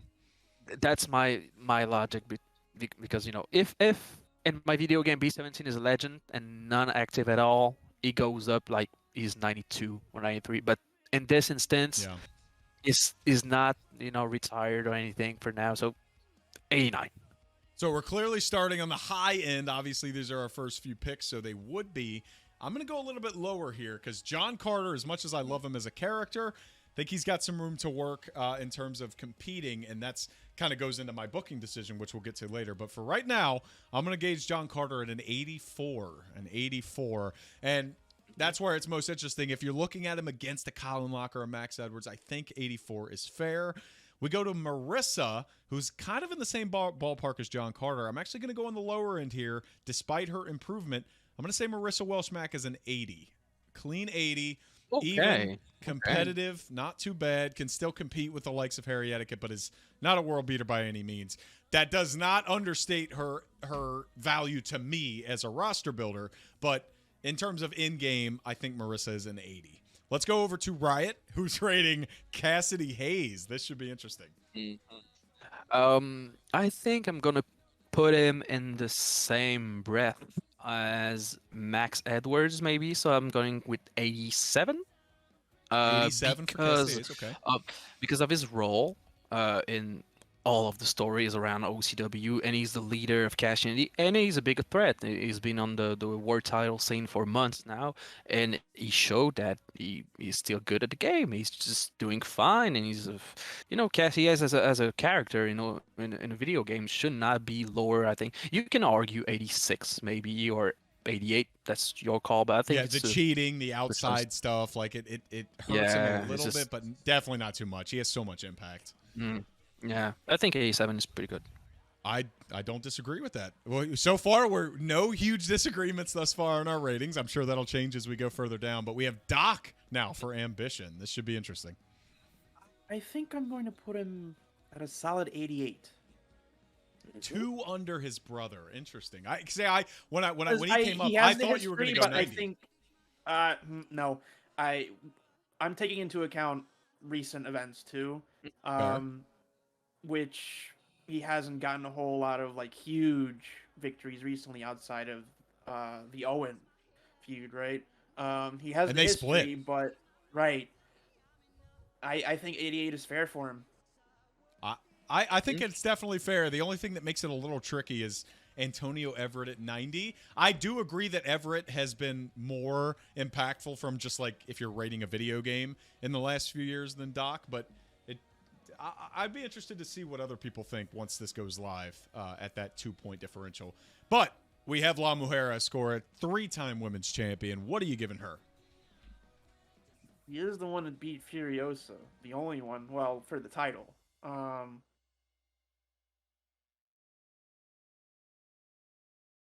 I love that we did it this way, instead of just doing our whole roster, because now you have to account for the fact that the other ratings are already set.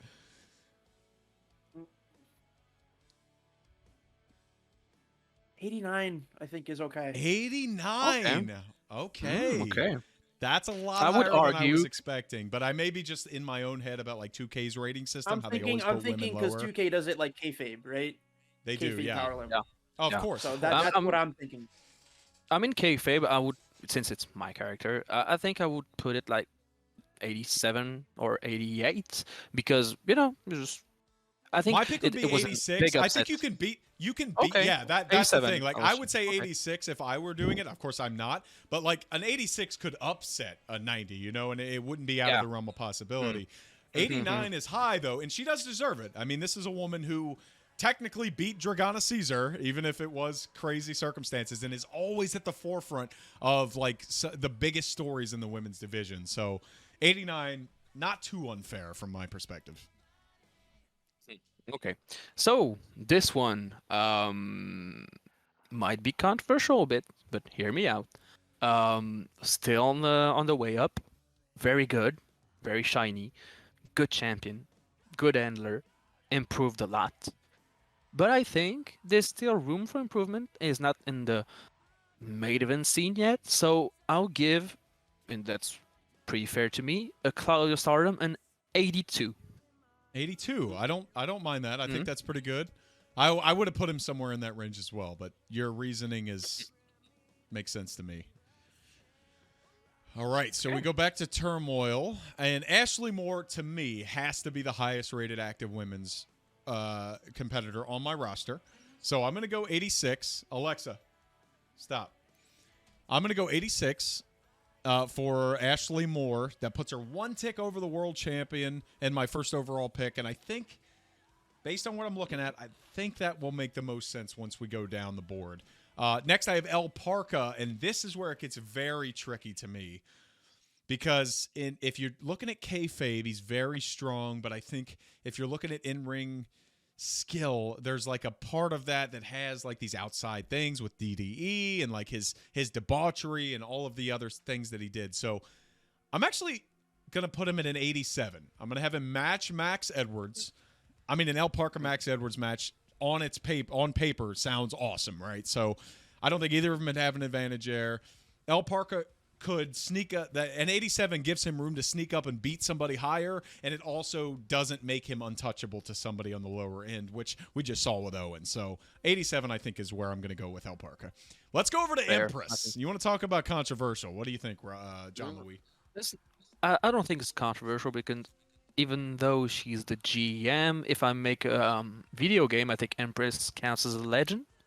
I would think, personally, in a video game, she would count as a legend and now an active member of the roster. Absolutely. So I think I'm gonna give her a legends, a legends rating. So I'm giving Emp a 91. 91. Okay, so that is now, I think, the highest women's roster member we have. Because just on the back of her women's title run, right? Mm-hmm. Yeah, but I think just that's the you can, even in my video game in OCW 2K23, you can also have multiple attire for Amp if you want to. So multiple. You know what? My showcase is gonna be an Amp showcase in that video game. Reliving our biggest moments. I love that. The Empress showcase is perfect. I would co-sign on that, honestly. So let's go over to Ambition. Russ Cole, Mark Reese. Let's start with Russ, Bubba. What do you think? Oh boy. 92. What? 92. That's high. Wow. Yeah. I let's hear his rationale. Go ahead, Bubba. Oh, yeah. He's a main event player, constantly in the forefront. If this were his world, if we were talking back then with his world title reign, I'd up it a little bit. But I think 92 is fair for him. Okay. Do you think that's high, Russ? I think if it was OCW 2K22, for example, or 21 or 22 in the boat, I think 92 is reasonable. I think with my latest run as Russ Cole, with the old Lucian thing, Chaos Theory, and even though Russ Cole is still in the forefront, is still a main eventer, and etc., I think he's not at his best. I think his last 2 years were better than his year. I wouldn't put him higher than Antonio Everett. That's the one that's kind of getting me. Exactly. Is that Tony is 90 and Russ is 92. But this is Bubba's rating, so I respect it. That's where I was getting. If I was to rate myself as Russ Cole, I would give it an 89. I think that's fair. But 92, I mean, you've done a lot. Like kayfabe strength, you could end up being the longest reigning world champion like in 6 months, and we don't know that now. So that's what we have to consider that as well. And you want to talk about consistency and talent overall over the last few years. Like Russ Cole deserves that. So how about Mark Reese, Bubba? This is tricky, huh? Yeah.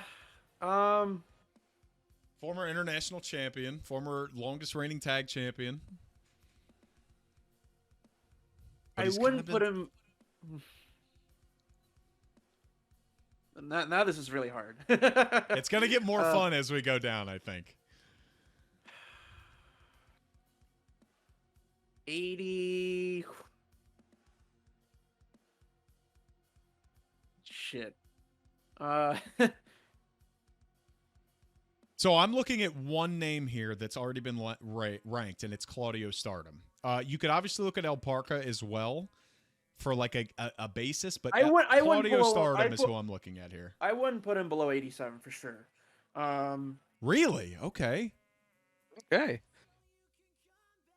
Is that what you want to go with? You want to go with 87? Yeah, I think that's That's big. That's big. So Mark, That's big. I was thinking a little on the lower end of the 80s, but 87 gives him a lot of credit. Yeah. I mean, he had a lot of. You're welcome. Yeah, he had a lot of great matches in his tag team run and his international reign. I mean, come on, yeah, his good. Recent championship reign, and of course, he just fought Nate freaking Ortiz. That's true. I didn't consider that. Yeah.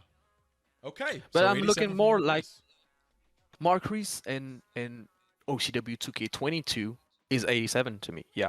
But in 2K23, like this year, I would say 85 for Marquise. My guess was going to be 84. Yeah. Because I'm looking at Claudio 85. And I'm saying he's maybe 2 higher than him.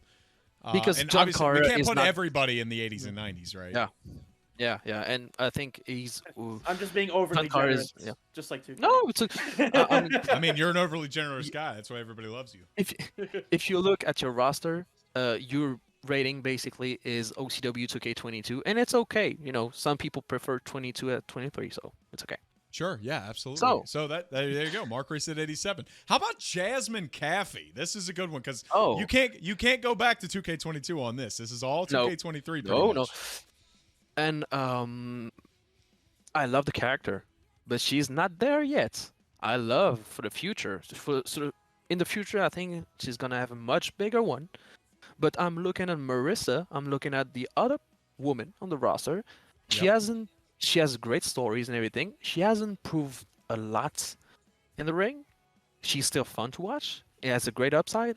But for now, she's gonna be the lowest rated woman we have on our roster right now. She's gonna be a 79 for now. That's fair. I think that is fair, especially given your context with the other women. So Jasmine Caffey one below Marissa. Yes. One below. I thought it was going to be lower than that. So big shout out to Jasmine. It shows your belief in her promise going forward that she's that high this early. And actually, that was going to be my same take, Russ Cole, as I'm hearing now an echo, in my Hanzo Yamashita pick, which is also a 79. So I also took him this early because I think from a like a backstage pull behind the curtain deal, he's got a lot of potential and a lot of promise.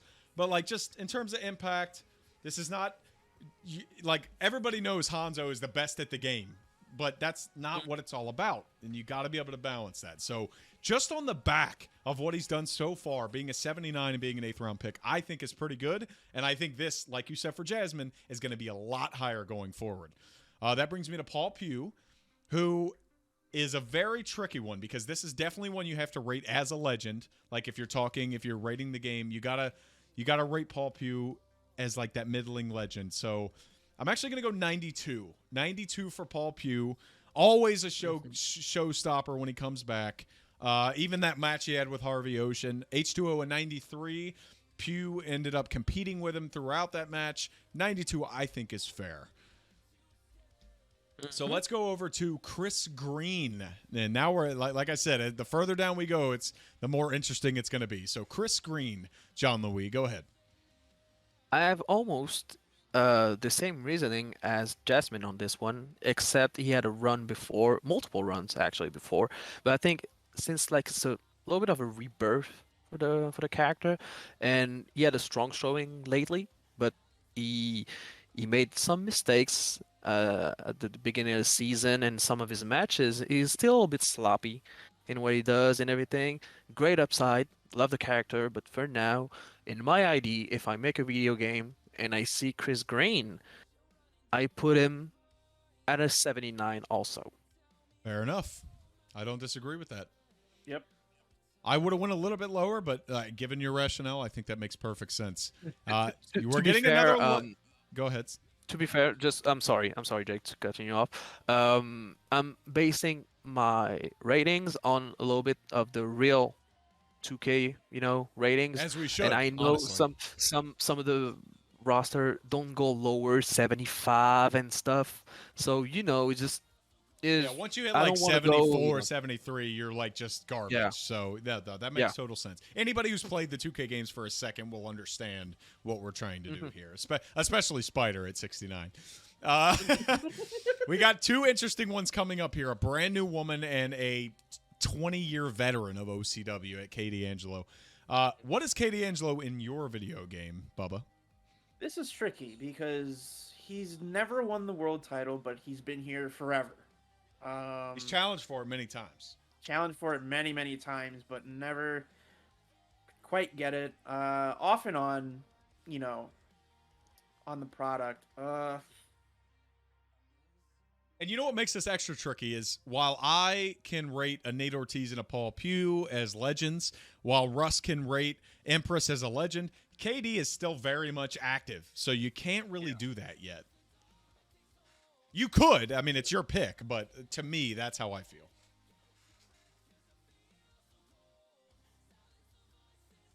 I think it's going to be another 87. Okay. Oh wow. Okay. Yeah. Okay. He does have that special attraction, like, still to him. Like, even to this day, Right. like we have him booked on Turmoil, so like it's KD. You got to show up and see what he's gonna do, whether he's breaking FPR or whether he's putting together a shit match. Like it's still KD, so he's still something to behold. How about Cheyenne? Can I add something? Yeah, please. Please. I'm sorry to interrupt. You don't have to every time, apologize. but Go for it, man. I'm French. I love to speak. Leave me alone. I think KD, in my eyes, is like WWE Kane a bit in video games. Kane is always around because his current version is still in the game. He has a Legends version with way higher in the 90s almost, and the current version, even though it's still Kane and still Legend, still comes back. I would give the same treatment to KD. That's what I was like thinking, yeah. 83, 82, Kane-ish. I think KD is our Kane a little bit, except he's never been He a world is. champion. Kane is not Kane remembered as D'Angelo. world champion. Yeah. Oh, nice. Oh, very nice. So okay, no problem. And Cheyenne, this is interesting. She just debuted. How do you feel she ranks with the other women here, Bubba? Unproven, but promising.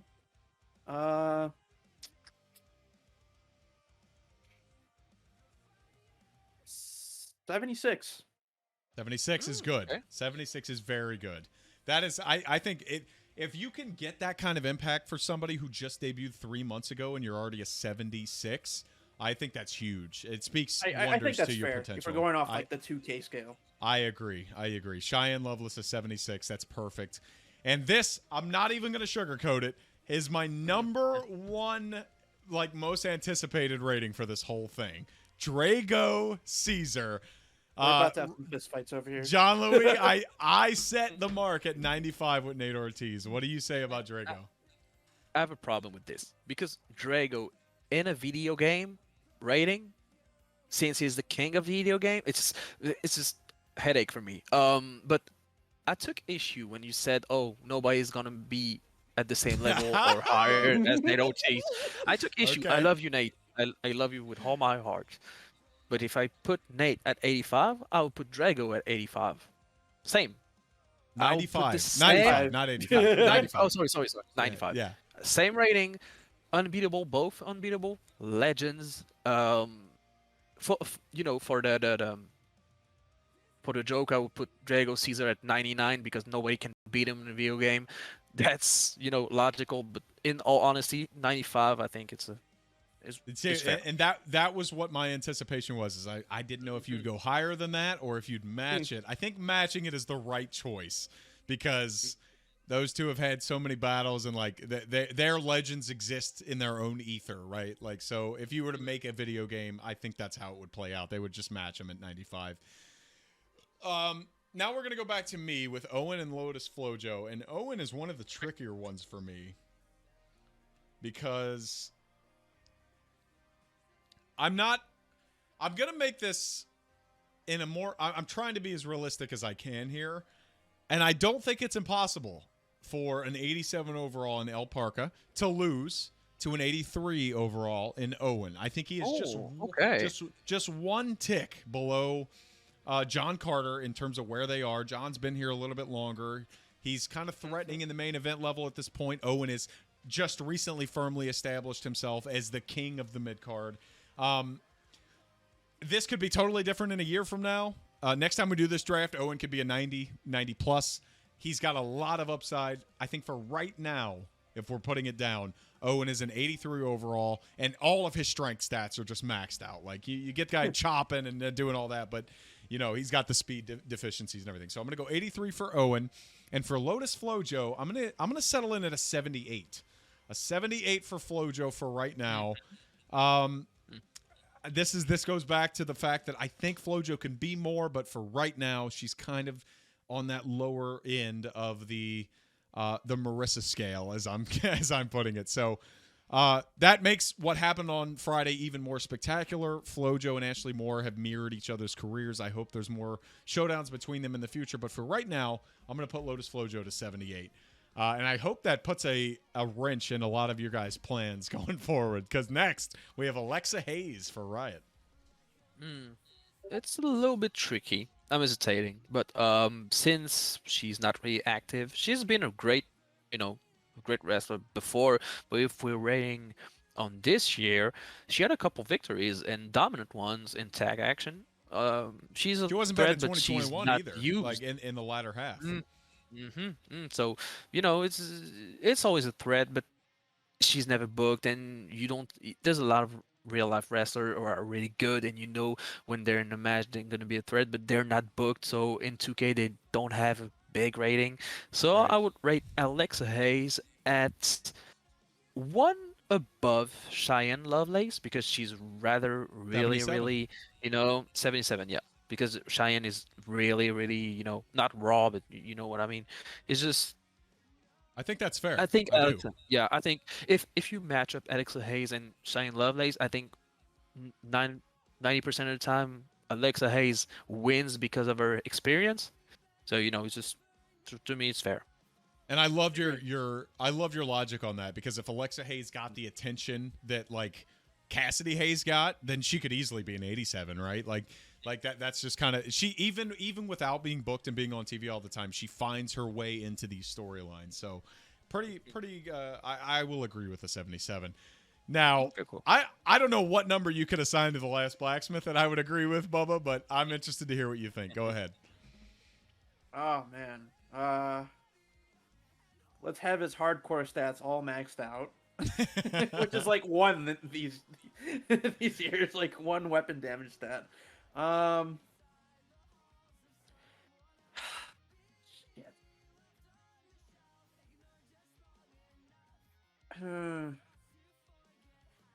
I think 83. An 83 for the. I love that. That is actually perfect for me anyway, because it's got, like we talked about, it's got that middle of the spot where, like, if he loses to a lower wrestler, it doesn't make it. It's not too crazy, and if he beats a higher rated guy, it's also not too crazy. Right. It's sort of right in the middle. Yeah. And Ashley Blaine's an interesting one, because are you judging her off of her historic presence or more recently? Well, I don't really have any recent. There's not really any recent like matches or anything to go off. You're right. Except like years ago. It's not like she's done worse. She's just been gone, right? Right. Wow.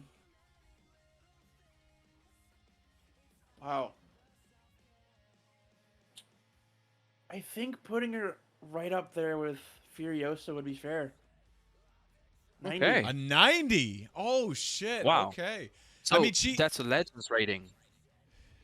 Yeah. Ashley Blaine has been dominant and like she has to have A one of the great best reign, win-loss queen of records. OCW, same as Yes. Furiosa, really. So. Yep. Yeah. And in her prime has put on just as compelling stories as anybody in that upper echelon. So, like once she comes back, you would assume that she would be right back to business. So it's hard to disagree with that as much as it seems like a reach, but I don't hate it.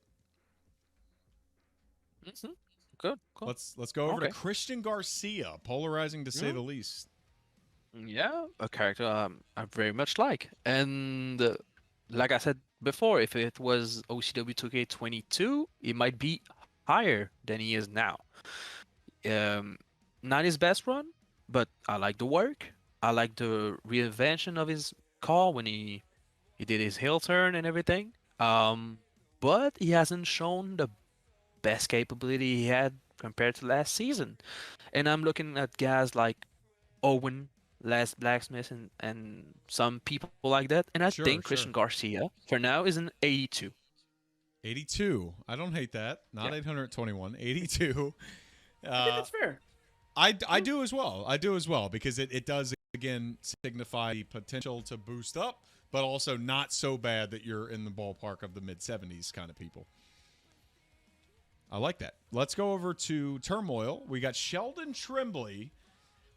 This was a tricky one for me, but Sheldon's in-ring prowess on its own, I think, warrants a higher rating than otherwise he would deserve. I still need to see more character work and more feud work, and obviously that tag reign in this, at least the second half of it, was just so lackluster. Like, they didn't really do much with it. They just kind of held on to it after Resolution. So, hoping big things come from this Max Storage and Sanctum feud that's coming up. But for right now, I'm going to give Sheldon Trimbley an 80. And I think that's a little on the high end, but given like just every single match he's had dating back to the Super S Cup at the end of 2021, like Sheldon has shown that he can work an OCW style and put on great matches.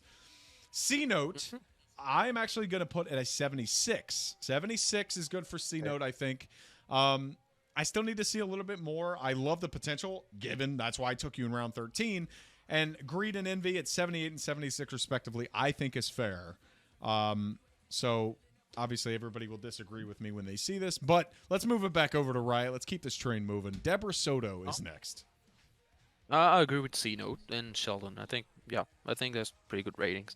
Deborah Soto. So I was thinking about it, and to keep it short, I think her and Jasmine are in the same category, I would say. I'll put her at 79. 79 for Deborah Soto. Yeah, I absolutely was. Like, that whole feud, I think, did wonders for both characters. Mm-hmm. I can tell you, to pull back the curtain, that was supposed to be like a TV feud, and it just caught on so much steam that we got it on the pay-per-view, which is great. And I think it was perfect for both characters, especially Jasmine Caffey. So I definitely agree with that. You know what? Let me change. I'll put it at 80 because she has more. No. Because I'm thinking about the other things she has done. It's just that's fair. Yeah, she did she challenged for the world title at one point. She's been around a long time, so a 1 point tick I don't think is too unfair. But let's go over, unless Rust has any more amendments he wants to make, to the best tag team in Ambition history, Pure Cold and Iceman and Tobin Frost. Let's start with Iceman, Bubba. Iceman, he just came back. I think I would put him around the same boat as Blacksmith.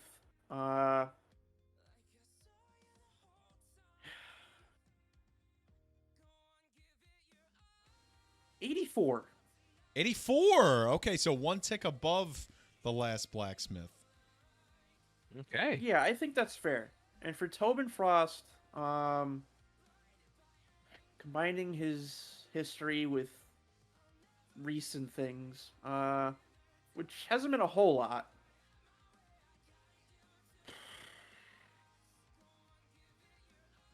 This one's going to be definitely tricky for other people to watch because some of them might not even know who Tobin Frost is. Former world champ. Former world champ, man. Part of Slam U. Came back for a Legend, spell basically. to powerbomb Katie off of the top turnbuckle to start season 17.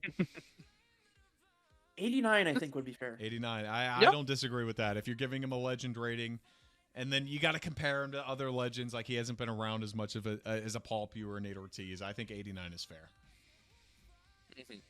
Fair. All right. So, this one is tricky.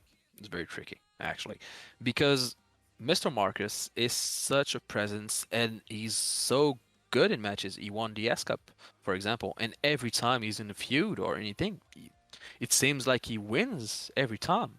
Like, and big guys like small guys and everything, everybody, loses to Mr. Marcus, it seems, and he's a very good wrestler and everything. He has good stories. He seems like he's taken a step back in the wrestling club because of John. John is the biggest presence in the group, because more charisma, more, he has the FI and so on. So I would still give Marcus a big rating, not a big rating, but slightly It more is than tricky. Owen. Super S Cup It's winner. tricky. Yeah, and I think I'll give him the edge on John Carter and Owen. I'll put him at 85. 85. That's pretty big Mm. for Marcus, and I think he's got the potential to turn that into something great. I think it's better in ring than John Carter and Owen and Claudio, for example, or people like that. But it I just think so, doesn't. but you know how these games go. Like it's kayfabe strength. yeah. But I mean, to your point, he's got credit there too. I mean, he's been actively involved in a lot of compelling storylines with Jasmine and the whole Templar thing that Christian Garcia was behind, and all of the TWC stuff. So I think Marcus actually is being hamstrung a little bit by the wrestling club at this point. Yeah, I think so. 85 is huge. And that's going to make me even more sad because I had a rating set already for Oh, Court boy. Marshall. It's 84. It's less than Marcus McMichaels. Court Marshall is still fair. one of my favorite characters in OCW history, even if he's not here right now.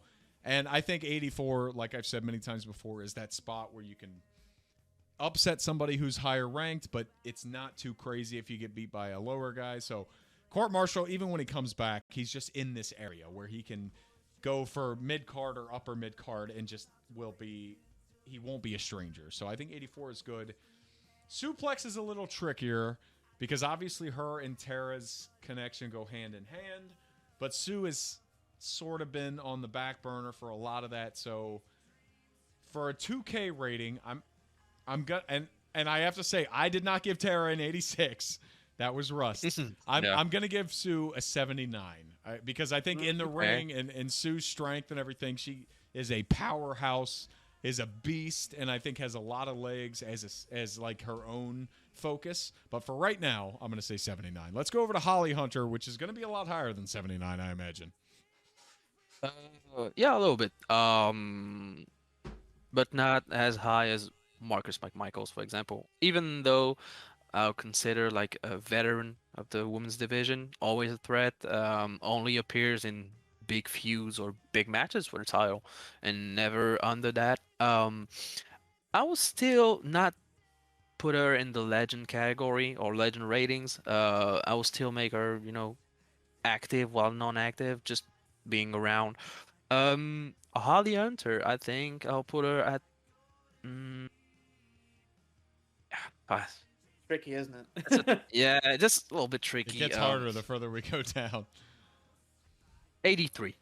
83, okay. 83 for Holly Yeah. Hunter. And I think after we back this up and like give the women their not the women, but all of the wrestlers their proper rankings next to each other, it'd be a little easier to tell. But from our women's division right now, I think 83 is still a force to be reckoned with. Because she is. She is. She is, And of course. Anytime she shows up, it's a big deal. And speaking of anyone showing up knowing it's a big deal, we got two back-to-back heavy hitters here for Ambition. Bertha and Mugen. Go ahead, Bubba.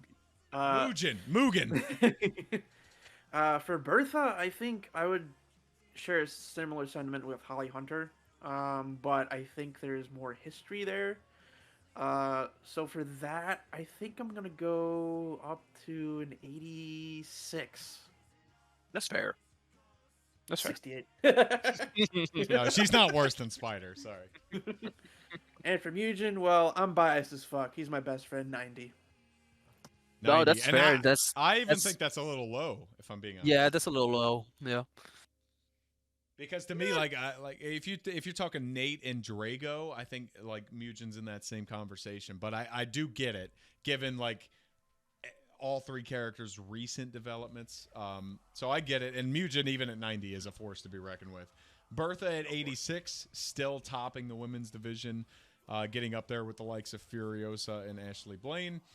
Now let's go over to our round 16 pick for Riot, Trey Golden. Given the history and his latest, feuds and stuff, I won't let Trey Golden fall under 80, but not above. So I think 80 for Trey 80 Golden. 80 even for Trey. Yep. I think that's fair. Yeah. So we still have the book it segment after this. I'm going to try and start speeding through now that we're more than halfway through the ratings segment. We're going to start moving a little faster here. Rex, I'm surprised he fell all the way to round 16, but I'm going to go 88. 88 Fair. for Very Rex. fair. I mean, Yep. if I'm looking at my other ratings, Max Edwards at an 87, Rex has to be over him. So whether you call him Alistair or Rex, he's an 88.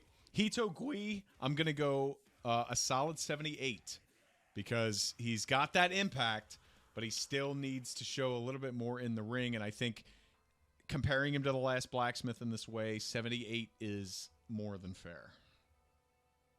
Yeah, that is. Okay. Joe Deaver. Joe Deaver is a 77. Okay, just one under Hito. Yeah, I think it's fair. Ito, I was hesitating, but since you gave Ito 78, I think Joe Deaver is not quite there yet, but he still has tremendous upside. But I think for his goofy character and everything, 77 is good. Fair enough. And now we have Victor Carmine and the woman who could potentially take the top spot, Valkyrie. Go ahead, Bubba. Carmine, I think, going off of his recent feud with Chris Baxter, I think 80 would be fair. 80. Mm-hmm. Oh, okay. I love that. Thank you. And Valk,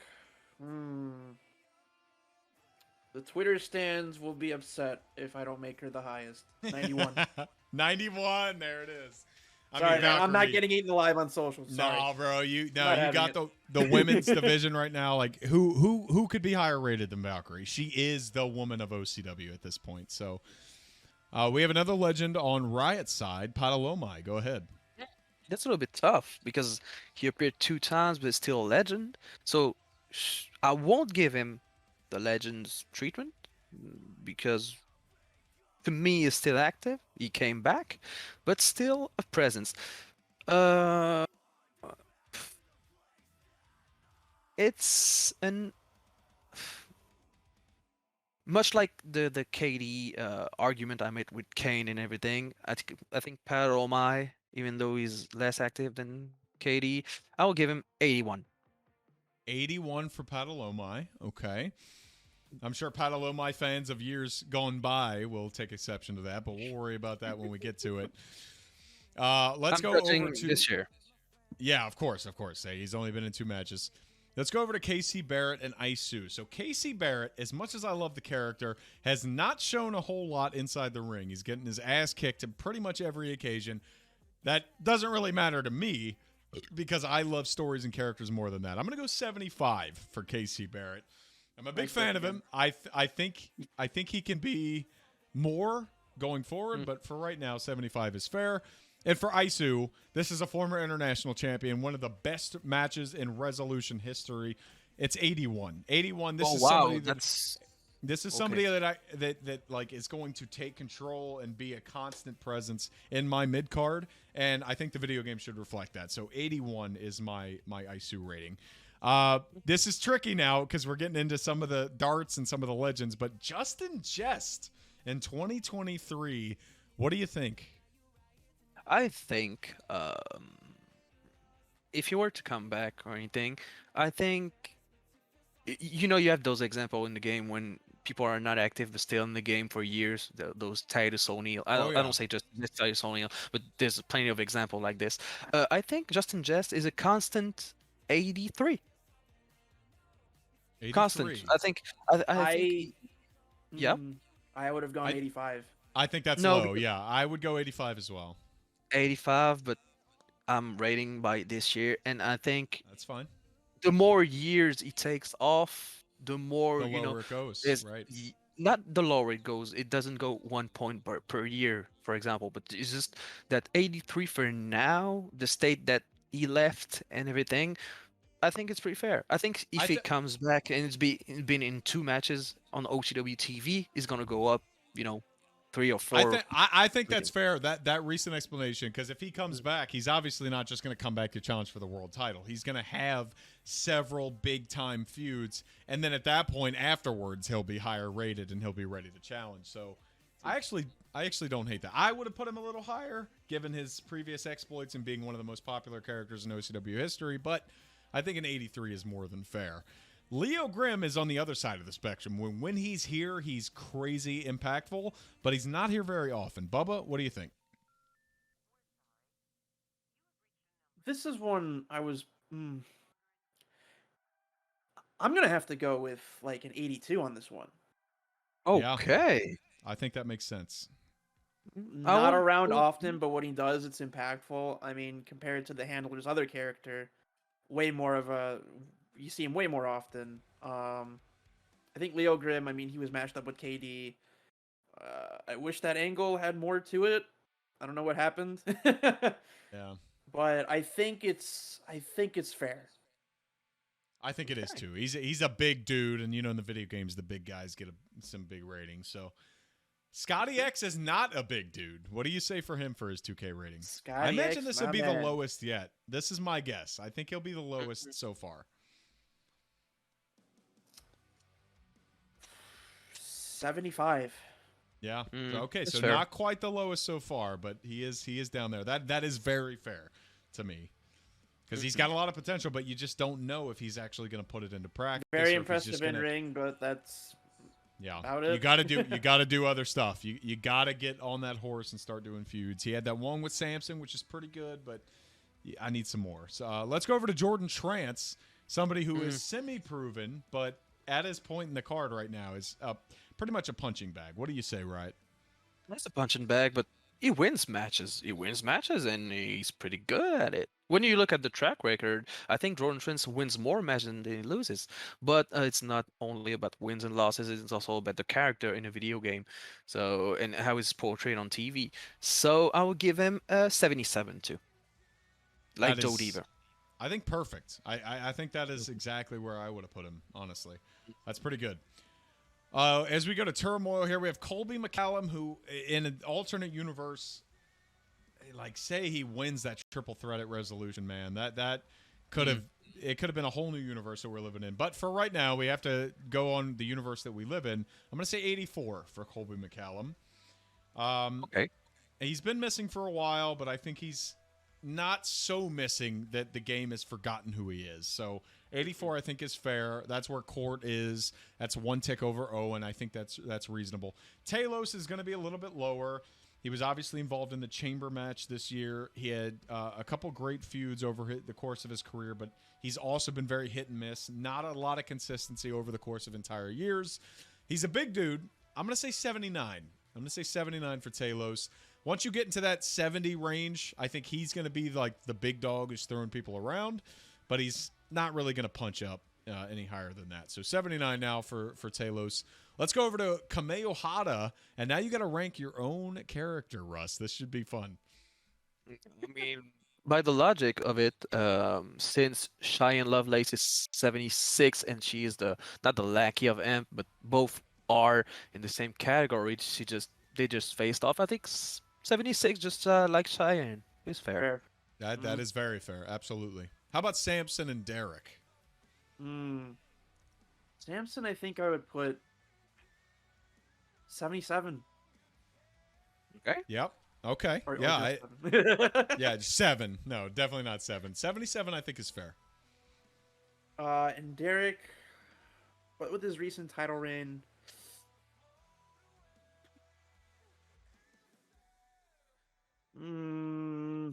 this is tough. Big victory against Aries. title. That's where it's tricky because you're judging it like after his biggest moments, but then also after his lowest moments. So how do you find a middle ground there? How do you rationalize that, right? Yeah. 81. That's 81 perfect. it. I think that's good. Yeah. I was Yeah, about to I say would that's love perfect. I would love to see more Derek Smith on the shows. At this point, the ball is in his court.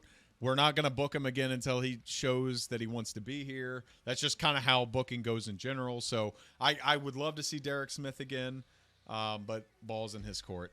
Let's go Chris Baxter. We're back on the Legends here, Rusty. What do you think? Carmine is at 80.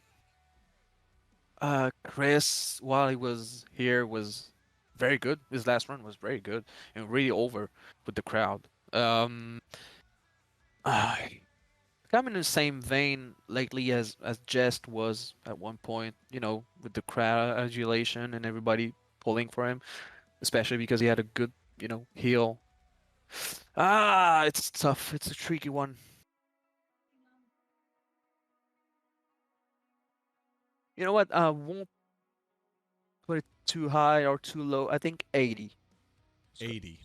Okay, so Yeah, he's going to 80. match his Cutlass brother Yeah. in 80. I think that's a little low. I would have gone 83. I would do a few points higher. Yeah. I would have gone 83 if I were you because Baxter has the history and everything. It's not just his To be recent fair, memory. I hesitated between 80 and 81 because I don't think his run was bigger than Derek Smith, even though, it's that's tricky fair. with all the, Yeah, and Baxter is kind of in that KD range where he's still active, but you also have to give him the legend credit, so it is tricky. So I would have gone higher, but 80 is what he's got. Harris Turner is an easy 82 for me. I mean, I think he's mirrored so well with Marcus McMichaels over his career. Started with the S Cup, but Marcus McMichaels took the ball and ran with it. He could have gone higher, but he's at an 85, and I think Harris Turner, who kind of got stonewalled after the S Cup, is stuck at an 82 for now. Hopefully he can come back and do great things.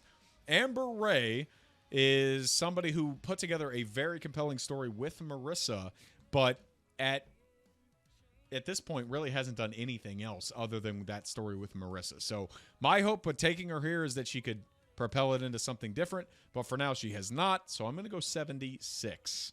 76 for Amber Ray. I think that keeps her right in that ballpark where she can compete, but isn't too dominant.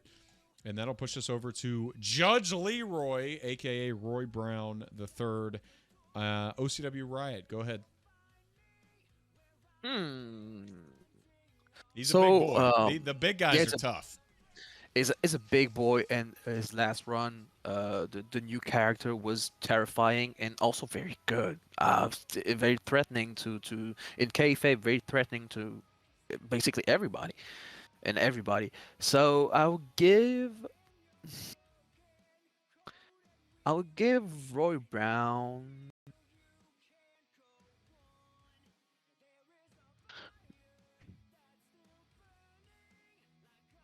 I'm hesitating between 82 and 81. Let's say 80. 81. 81. Okay. 81 for Judge Brown. I mean, he's got his own history, but recent memory with the bull mask and everything. I thought it was fun, but he kind of just disappeared because obviously that's the just IRL problem, yeah. stuff. Yeah. Okay, 81 for Roy Brown. I think that's fair for a mid-card big man. Now, next we have Thomas Archer, who is kind of standing between legend and veteran, and Mina Vandenhoff. Ambition, go ahead. I think for Archer, I would go in 87. Oh, wow. Yeah. Okay. Yeah, think... I mean, Archer hasn't been around, like, right at this point, Drago. This is the legend rating. Yeah. Legend / veteran, what have you rating. I think that's fair, given all he's done, and closing out that fantastic angle with Edwards. Mina would be...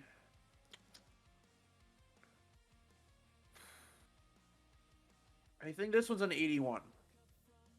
An 81 for Mina Vandenhoff. Wow. Really? Wow. That's big. I think that's super high. I want to hear your reasoning behind it.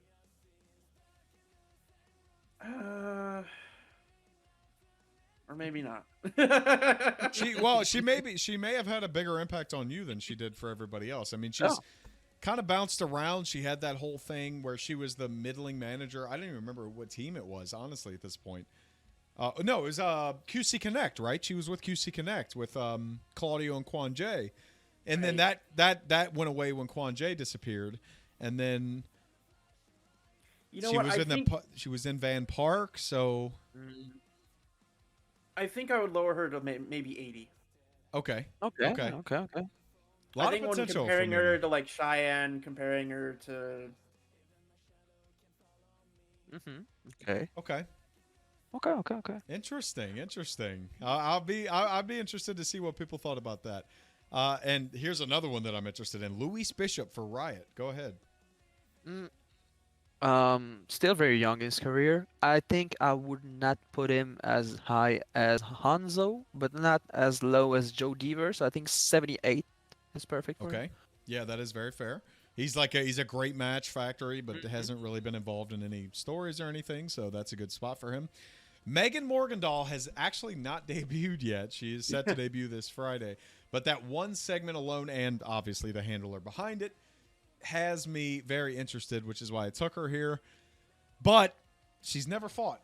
We have nothing to go off here, so I'm going to sit comfortably at a 75. That's the lowest mark we've set thus far.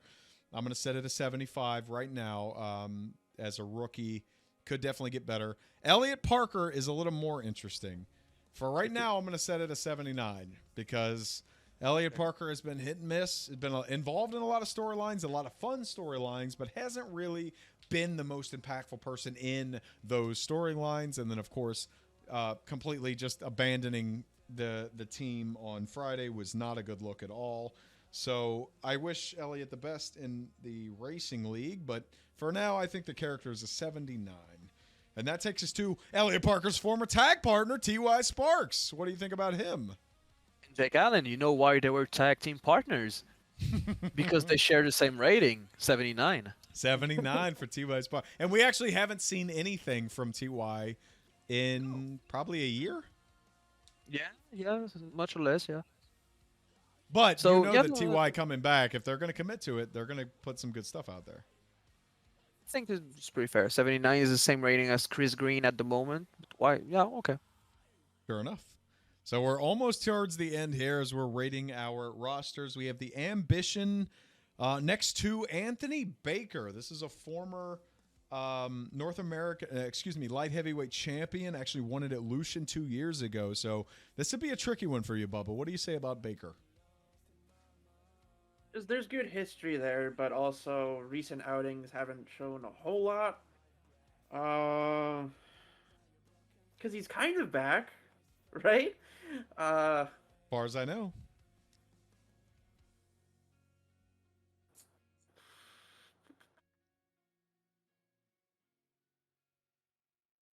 '83. 83. Okay. This is he was a big time player when he first joined, like with Harvey, and like they were like two peas in a pod. So I don't think that's too crazy. And then of course coming back and showing that he's still got the juice, beating Harvey for the light heavyweight championship, that great match that he had with Russ Cole at End Games 2021. 83 I think is fair. What about Jason Clinton Sensation? If I don't say 100, he's gonna kick the shit out of me. What's the rating for Vince McMahon in yeah, right. WWE? I think it's like 78. He's like a 76 usually or something like that. But Yeah, if I say something that, like he's that. gonna kick the shit out of me. So No, but he won it. He won it resolution. So you know he's gonna call that. That he's main evented Lucian twice. So yeah, right. Oh Jesus. But he's old now. He's an old man. Yeah. So He's what? not too old to do a moonsault off the top turnbuckle to the outside of the ring, but 85. 85 for Mr. Sensation. Okay. Yeah. I mean, nobody's picking Jason Sensation unless they're in for the silliness anyway, so I think that's fine. Sid Hunt, one of the characters that was just so sadly taken away from us in the transition to 2K22, but he had maybe the most momentum of any new character. It was 2K19. He was so good. so dominant. So basically, every week we will watch Zidane just kill a rookie or an alt. It's just literally kill people. People were afraid of Zidane, and as they should. It's just a shame that Adam couldn't bring himself back to the game, but that's a tricky one. It might be controversial, but I'm willing to give Zidane an 86. 86. Yeah. 86 is pretty high for somebody who has not fought in a long time. But when he did fight, he was super dominant, so I can get it from both sides.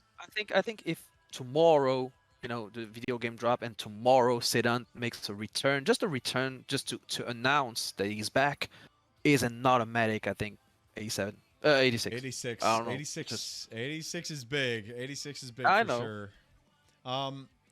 We're going to go back over to me as we wrap this thing up. James Frazier, I think, should be on equal playing field as Sheldon Tremblay, so I'm going to go 80 overall for James Frazier. I've seen a couple singles matches from him, but his identity as a character is kind of just in sanctum at this point. So I think Owen is fair at 83 as the North American champion. These two are solid at 80. They can really upset anybody they want. Bobby Batty just came back. Wasn't outstanding in her initial outings. I'm going to go 75 here. She's kind of a manager at this point anyway. Actually, no, 74. 74 for Bobby Batty, I think, is where I'm going to go. That matches our previous low, I believe. And that will push us over to Solomon Kane, who had a decorated career in the last 3 years, but is not necessarily a legend. What do you think, John Louis? That's a tough one. I will give. That's a tough one. I'll give Salami.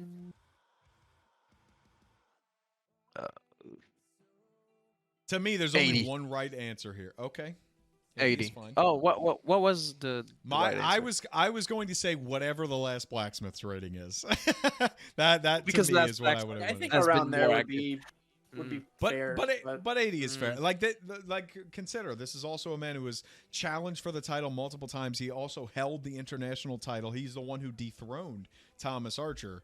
So that's I would put him in the same rating as the last blacksmith. But blacksmith has been active since then, and Solomon Kane is not. So on that That's front, the I agree. thing. Yeah. Very reasonable. Let's go over to Christian Shepherd and Danny Watts for Ambition. Oh boy. Shepard, I think.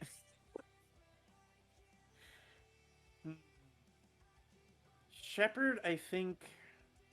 I would put him. Former Pride champion, former tag champion. Very dominant. I think I would put him like at 85 as well. 85. That's fair. Okay. Just a notch Shepard. above Court. I think Shepard is around that thing. I think it's not outrageous. I would think between 83 and 85 is reasonable. I think. I think it's reasonable if you're grading him off of like right up to the end of his activity and stopping. But if you are taking account in the last few years, I would dock him a couple of points. The thing with Shepard is like, especially given his handler, it's hard to do that. Harder than it is like if Shepard was his own handler. So I do get it. I think it's a fair rating. And for Danny Watts, Former international champion himself. But too inconsistent. Member of Dominion. Fought Nate Ortiz. right. But has just kind of vanished off the map and doesn't have as much reliability as Christian Shepherd to warrant that benefit of the doubt, in my opinion. Yeah.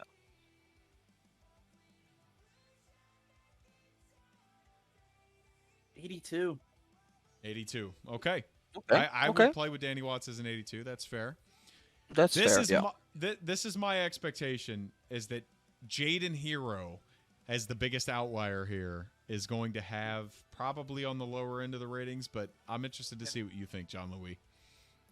The same as Bobby Batty, 74. 74. Because For now, I've just watched the promo. It was great, and we don't know anything about him yet.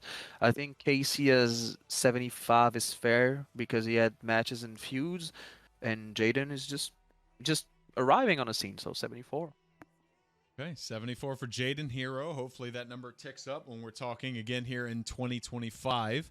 Let's go to Aries. I am going to put Aries at a 90. A 90, we were talking about the ratings and everything. I mean, these are legend ratings, obviously. But Aries, even when he comes back in the later stages, puts together some incredible content. And I think given the other legend rankings here, I think 90 is more than fair. Dragana Caesar is going to be one tick below the highest rated woman. In Valkyrie, it's going to be a 90. And I just go back to the feud between Blaine and Dragana a number of years ago. The physical challenge is still, like I said earlier, one of my favorite feuds of all time. I don't think there's any reason that Blaine and Dragana should be ranked any differently. 90 and 90, I think, is fair. Bobby Minio for Riot. What do you think? It's gonna be a Legends rating, but not too much either. I think Bobby Mino for his whole career is a pretty good 86. 86, yeah. I think that's right down the middle for Bobby Mino. On the back of pretty much only segments. Like, Bobby Minio is And just... a great and a great Pride title run. Oh, right. Oh, fuck, Yep. I forgot about his epic Pride title run. Yeah. Yeah, good. Shout out to Bobby Minio. Great job. How about Jacob Trance? I think this is one that's a 90 as well. Yeah, I agree with you. And he's been competing up to this point, but, like, he's got the history, so... Yeah, for sure. And for Kingu. I mean, he only had that match against Cody Omega, but he made a huge impact. Well, that's true, yeah. 77. Fair. And then that's somebody you can plug in anywhere in that mid card and just be Right. a good threat. So I like that. Austin Lee, you got more legend considerations here for your final pick in the 30th round here, John Louis. 34. No, just 34. Damn.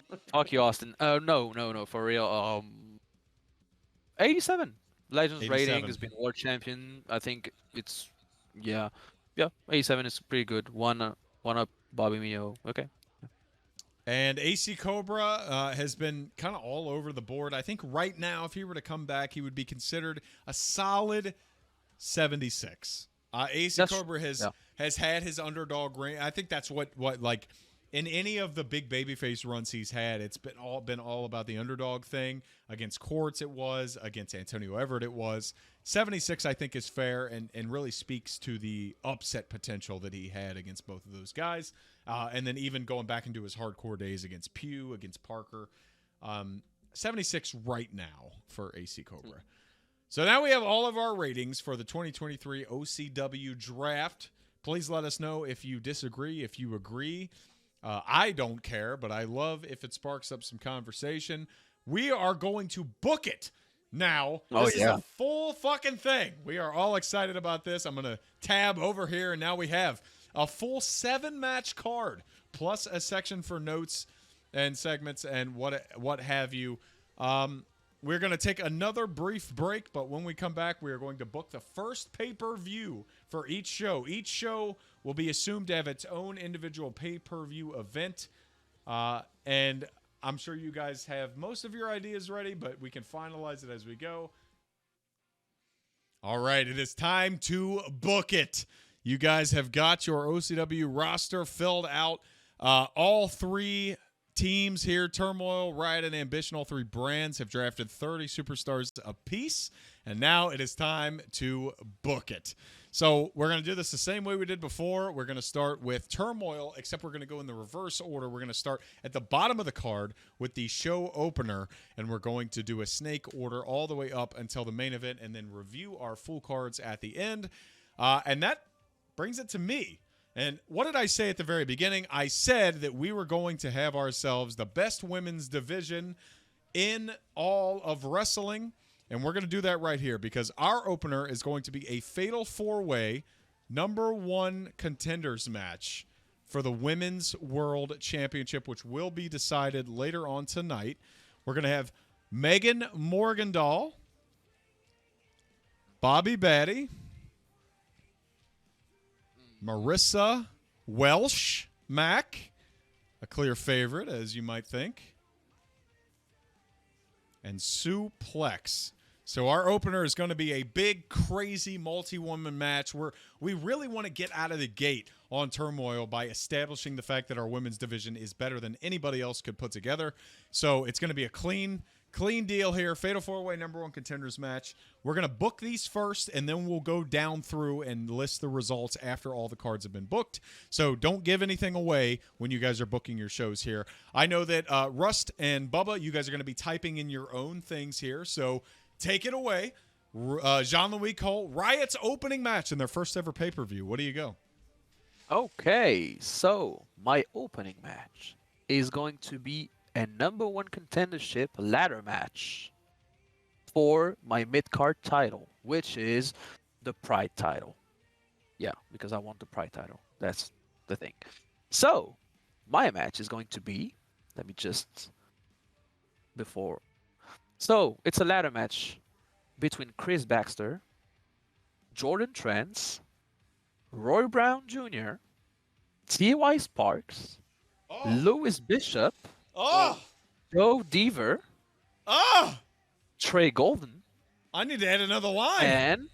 and yeah, please. There you go. So, okay, I'm gonna put it while you do your thing. And the last entry in the ladder match, it's a surprise.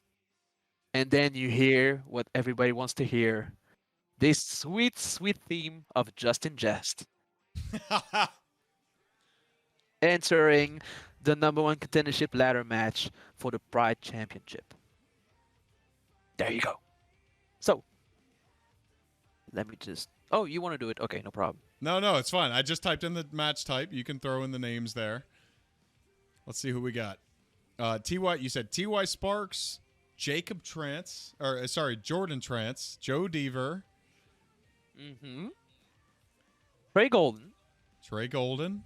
An 8-man ladder match to open up the Riot first pay-per-view. I think it's just the surprise of Justin Jest entering last is just, really, really good. Lewis Bishop also is a good pick for that one. Oh yeah, and Chris Baxter's also. I think they have their place in the mid card, and that's pretty much a great match.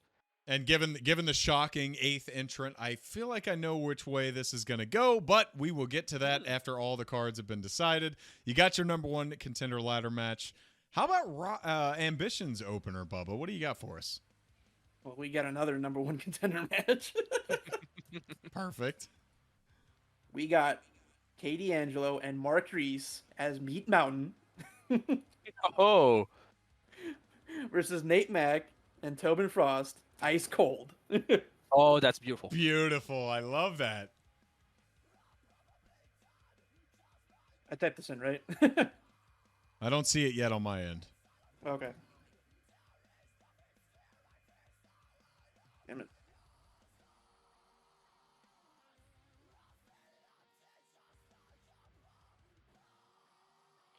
KD. I love the names too. We gotta be creative here, Bubba.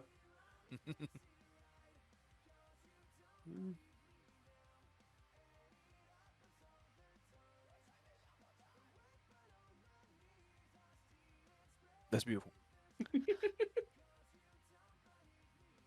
Meat Mountain. That's pretty good.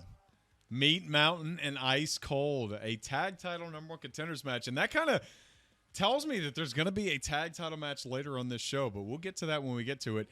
This second slot I have listed as showcase, but you can kind of do whatever you want with it, obviously. For me, it's going to be a 6-man tag match, and it will be a showcase. It's going to be Sanctum, Owen, Sheldon Tremblay, and James Frazier against a makeshift team.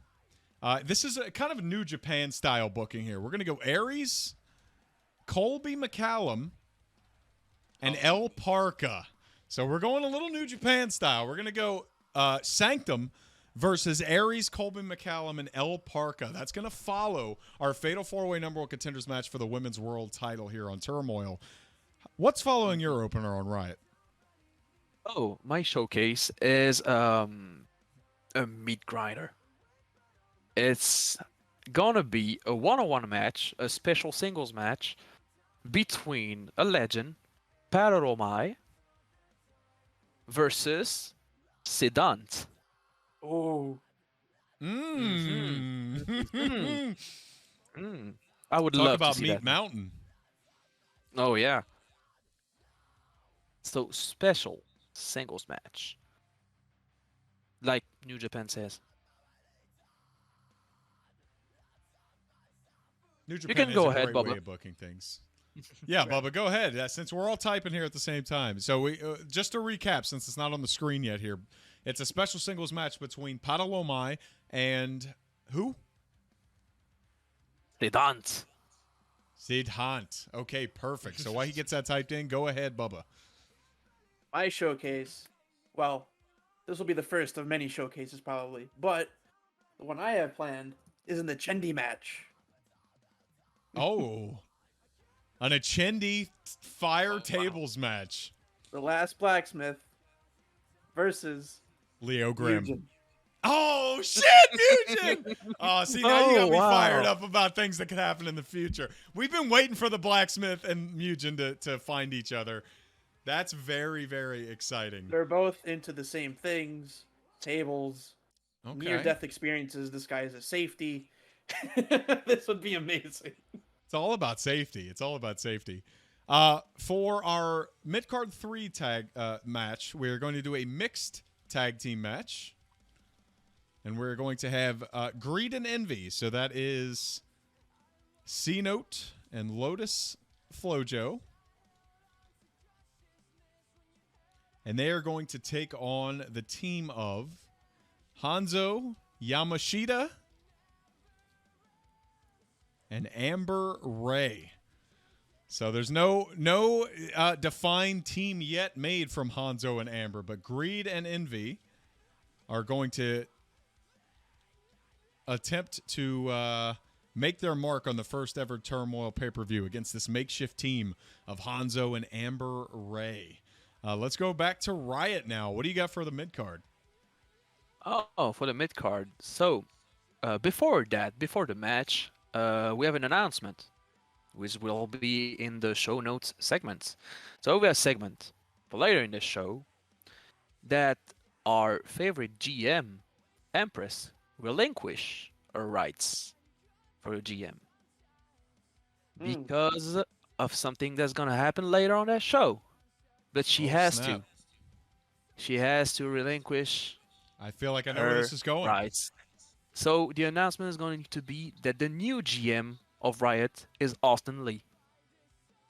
Ooh. Okay. So that's the segment.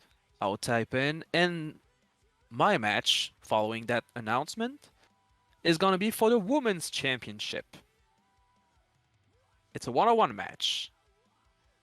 Tara the Tourist facing off Holly Hunter for the Women's Championship. Okay, so we have a women's title match pretty early on in the Riot pay-per-view, and it's between Tara the Tourist and Holly Hunter. All right, very good. We'll see who ends up winning that match per the booker, Jean-Louis Cole, when we get there. Ambition is up next, mid-card 3, Bubba. What do you got?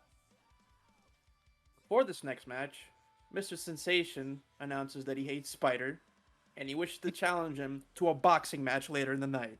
You remember the brawl for all? Oh, my God. Spider accepts, thinking he's going to kick the shit out of Jay. That is tremendous. So for our next match, we're going to go with Victor Carmine taking on Leo Grimm. Oh, see, I thought Leo would pop up in the Achendi match, but that is a you know, usually in wrestling, that the big versus little style really works very well, and I think this would be fun. I may reach out and see if we can get this going in real life. Yes, sir. Very good. All right, so we have Victor Carmine versus Leo. Is that a straight singles match? Straight singles match, yeah. Perfect. Okay. So for our mid card number 2, we're going to have a, as Russ calls it, a special singles match. And that match is going to be Rex. Rex making his return. He is going to be fighting Court Marshall. These two have been separated by console for far too long. It's been a feud and a match I've wanted to see from like forever. So I'm going to get it right now. It's going to be Rex and Court Marshall happening in a special singles match in the middle of my card. So 3 matches left to go in Turmoil, but you guys have some work to do yourselves. Go ahead, Jean-Louis. Difficult place. Very difficult. But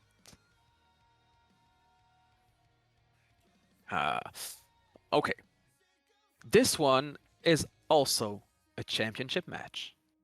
But it's my mixed tag championship. Yes. I have a mixed tag championship and not a tag championship. So, the team of Claudio Stardom and Deborah Soto will take on Jasmine Caffey and Marcus McMichaels Kind of like for that the team. mixed tag team championships. The mixed tag team championships. I kind of dig that. Interesting. Maybe we. Yeah, I did. I told you could put any other titles in. I did not expect a mixed tag title type. That and I could see this being floating as well. So this mixed tag match I got could end up playing a factor. Don't put. Oh. Go ahead. Go again, Melon. My next match is going to be a women's championship match. Smart. It's going to be a triple threat. La Mujer takes on Bertha, takes on Blaine. La Mujer, Wow. Bertha, and Blaine. Is it a triple threat? Yes. Ooh, Damn. After the match. for the women's title. After Damn. the match. Well, hold on, because we gotta book We're the not winners. getting there yet? Yeah. Okay. We'll get there Cool. after we book. Because that's yeah, part of just- these segments thing. Okay, cool. Right. So book them first, and then we'll get the results later. Cool. So we got a triple threat match for the women's championship here on Ambition. Now this is a little tricky.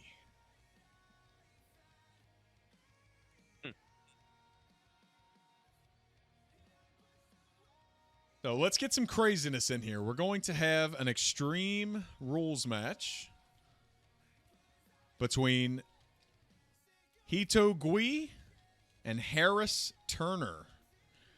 Damn. So we got Hito Gui and Harris Turner. No big stakes on the line right now. I don't have a hardcore championship, but Hito Gui knows where his bread is buttered, and he's going to be having a big-time singles match after the Rex Court Marshall match.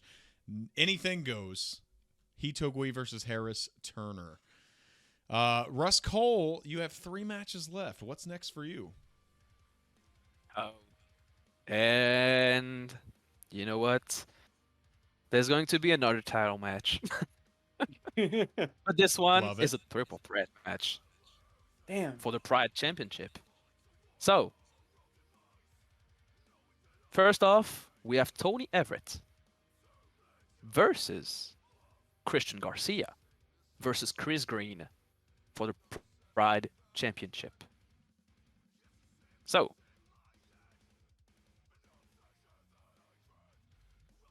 Pride Championship 3-way.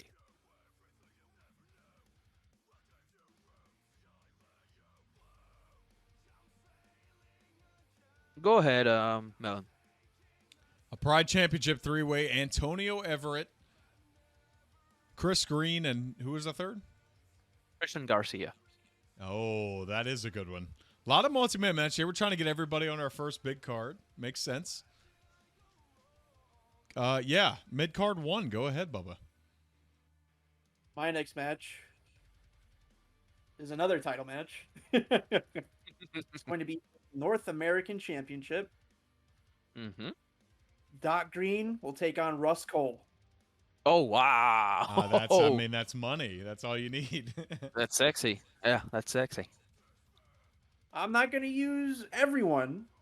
No, me neither. We need time to let people breathe a little bit. Mm-hmm. But I want the heavy hitters on my first episode. Mm-hmm. Why is this in italics? Whatever, it's fine. Okay, so Doc versus Russ for North American Championship. I love it. And I guess that leaves me with the International Championship, which is on the line. That's the co-main. In the co-main, the International Championship is on the line. And it is going to be Max Edwards up against John Carter. It's going to be a straight-up singles match. Probably could book these in, I could fix the card order later, but an international title match between two of the biggest up-and-coming mid-carders and future Hall of Famers that we have is going to be my co-main, and it's going to be straight-up singles. We had enough chaos on this show, and I think that's good. Let's go back over to Riot, your co-main, my friend. Mm-hmm. My co-main event is why AMP had to relinquish our GM rights. Special tag match. The stipulation is that I'm gonna announce the participants. Cassie Hayes and Alexa Hayes versus Empress and Drago Caesar. Ooh. The stipulation is if Empress and Drago win, Christianity is no more. Cassidy Hayes is gone from Christianity, and the whole group is no more. High stakes. Damn. So,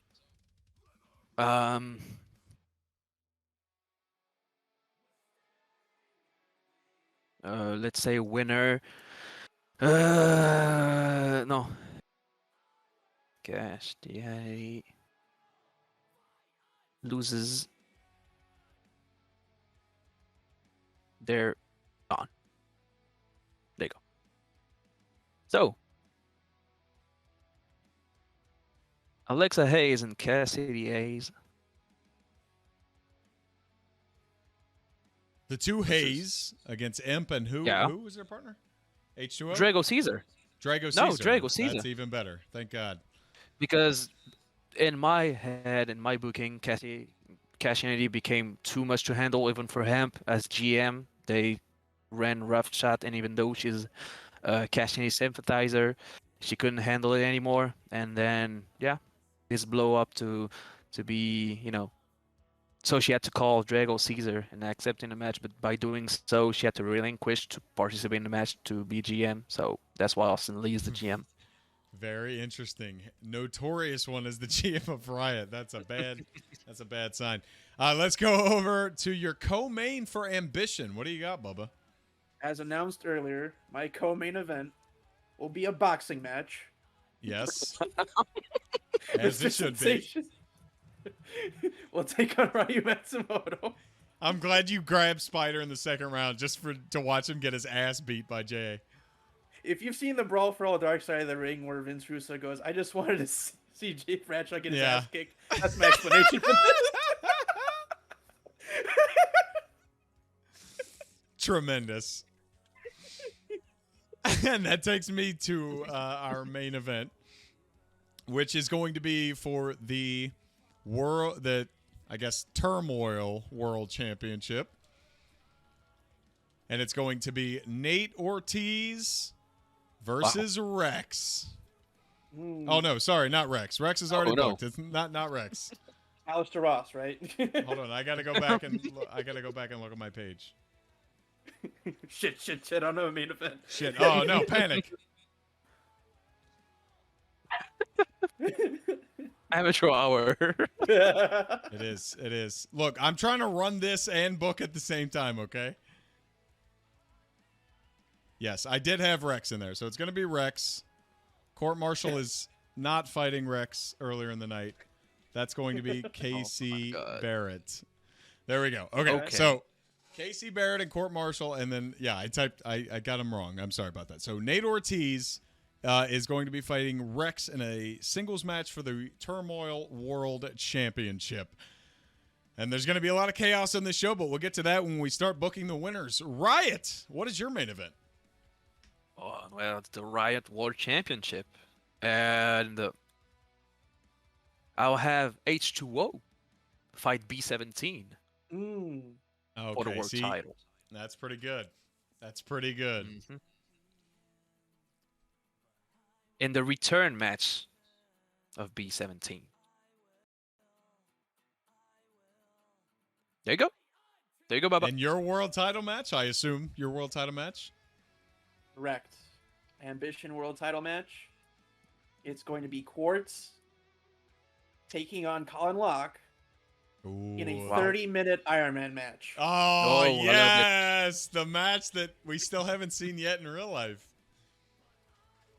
That's right.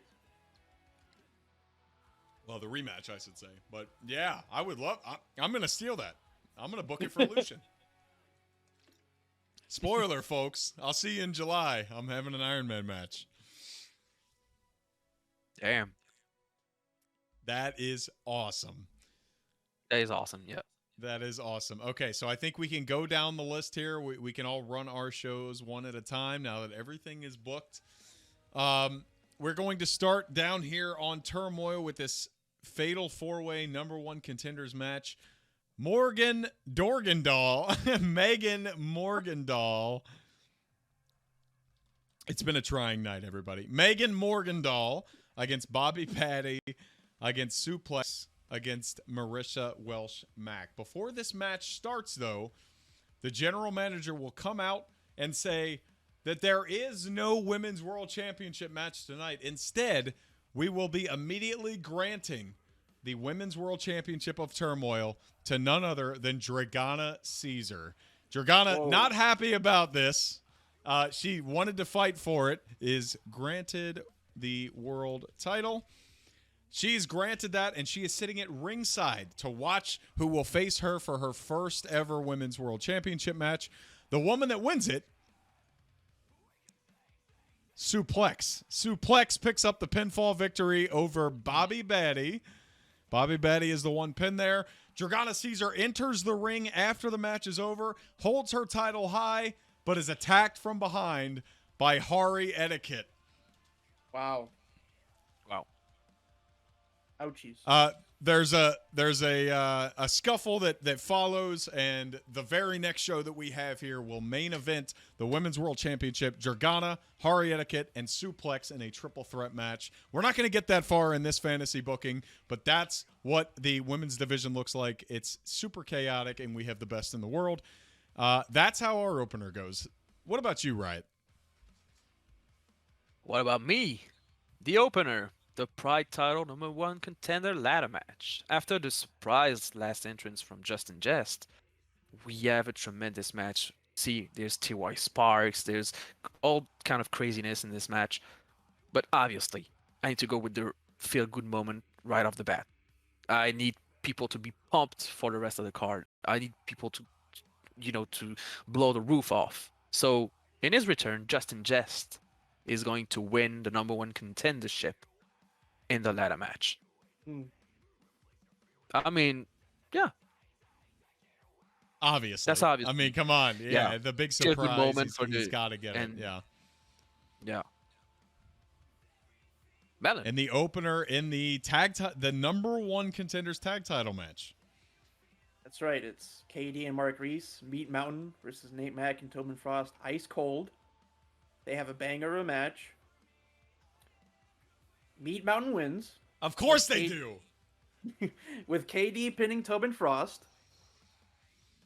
I don't know how to change the colors here. I'm a dummy. I got it. You just speak it into existence and I'll make it happen. After the match, Thomas Archer comes out, stakes his claim to the tag titles, revealing his surprise partner, Anthony Baker. Archer and Baker. That's an interesting duo. And you could type that in the other segment show notes, but Anthony Baker and Thomas Archer. Do you have a name ready for them? Bacon money. Bacon money. Money. Unbelievable. Oh shit, did I erase my shit? I don't know what happened. That's okay. Just Control Z. You should be fine. Okay. There you go.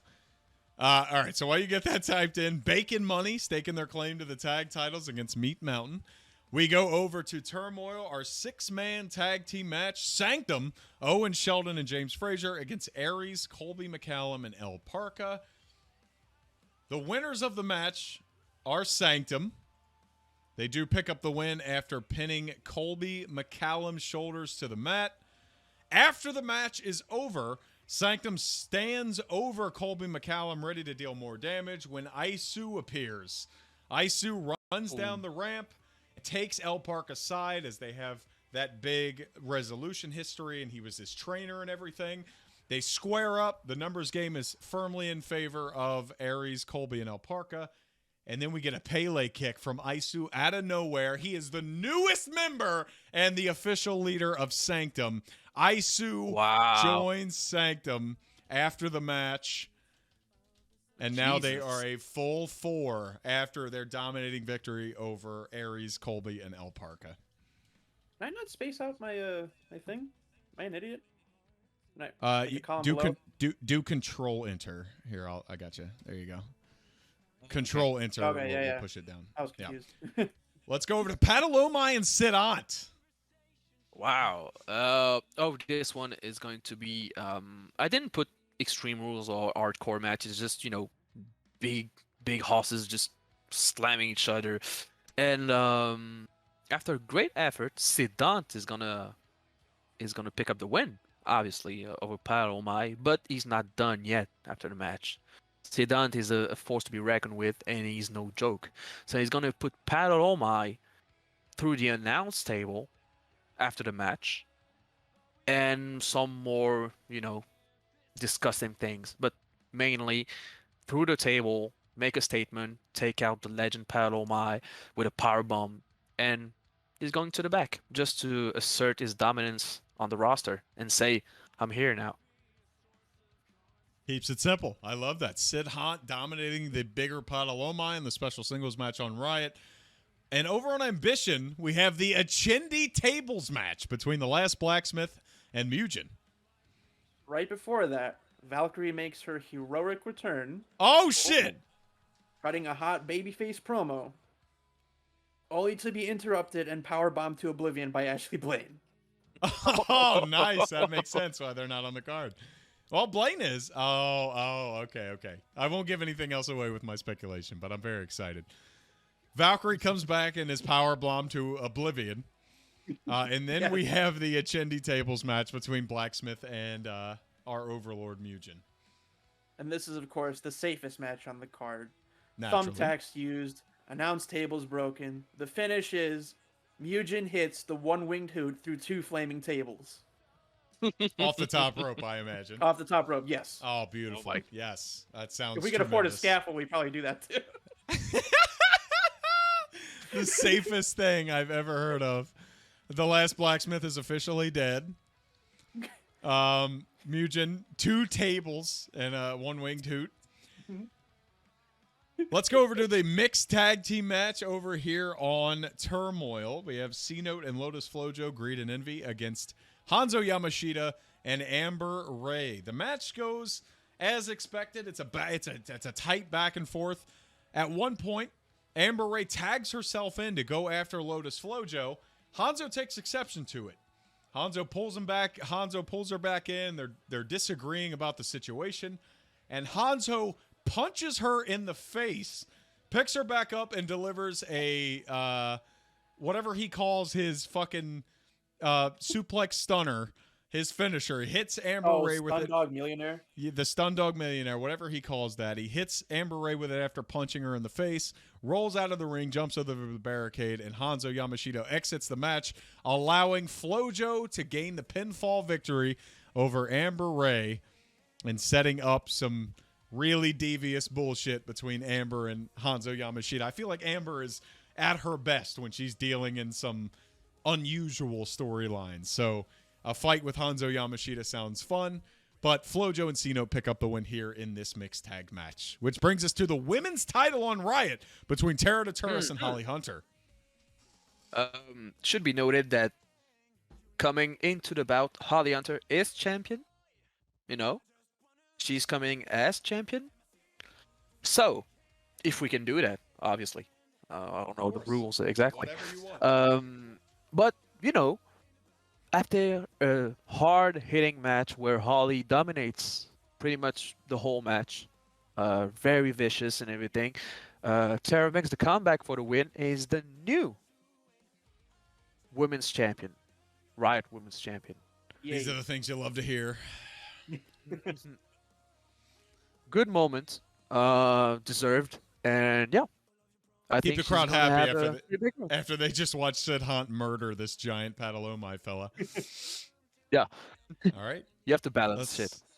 Absolutely. Let's head over to a singles match between Victor Carmine and the much larger Leo Grimm. This is very much a David and Goliath sort of deal, right? Victor Carmine, the whole time, is getting manhandled, but he's getting into the head of Leo Grimm. Teasing him, trying to get into his head. Victor Carmine wins by DQ when Leo Grimm doesn't stop stomping his shit in the corner. Really? Okay. Yes. A DQ Leo Grimm. victory. That's right. That's good. That's good. Carmine cuts a promo after the match, saying Leo Grimm ain't shit. Carmine wins via DQ. Oh, I had it backwards. Yeah. But Carmine cuts the promo afterwards. Saying he wins, he's better, he ain't on his level. Grimm chases after him backstage. And you can keep it going. Nice. You can keep it going. Okay. So in our special singles match here between KC Barrett and Court Marshall, after I reviewed my other document that I have pulled up on my fucking fourth monitor, and I did not put Rex in the spot, thankfully. It is KC Barrett taking the victory over Court Marshall. And this happens because about 12 or 13 minutes into the match, Court Marshall, he's getting ready for the courtplex. He's getting ready for it, and he just hears, "Ow-woo!" Just hears a wolf howl. Turns around, looks, nothing to see it. KC Barrett rolls him up, 1, 2, 3, gets the victory, rolls out of the ring and escapes. Court Marshall with the distraction could not pick up the victory over the underdog KC Barrett. Not sure what's happening here, but for now, Court Marshall is defeated on pay-per-view. That takes us to our mixed tag team championship match, which the more I say it, the more I want it to be a real thing. Claudio Stardom and Deborah Soto against Mr. Marcus and Jasmine Caffey. So for this match, I'm actually excited to see this match for real, but I know it probably won't take place. I'm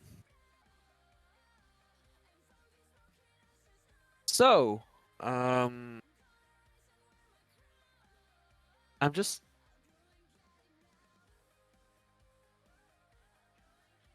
looking for something here.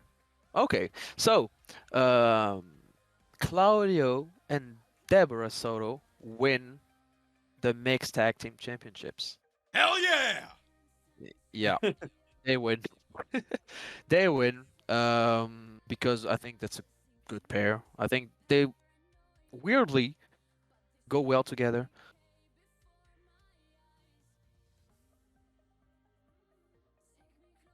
And yeah, they win. There's no interference. There's a brand new championship in OCW on Riot, and that's the mixed tag team championship. Which is good because on your Turmoil thing, there have been like a mixed tag team match already. So that's kind of a theme in that, that department. So pretty good. All right, very good. Mixed tag champions Claudio and Deborah Soto. And we got more women's action on the way on Ambition. A triple threat match. Blaine, Bertha Stiglitz, and La Muera. That is a lot of woman meat. That's right. And it's mostly going to be Blaine and Bertha doing most of the work here. They're going after each other. Slam, slam, powerbomb, and all that shit. As we come to the finish, Blaine is about to finish Muhera off, but Valkyrie comes back, taped up and duct taped together and everything, distracts her. La Mujer hits the French twist and wins the title. Oh wow, Wow. Okay. wow! But I like the booking.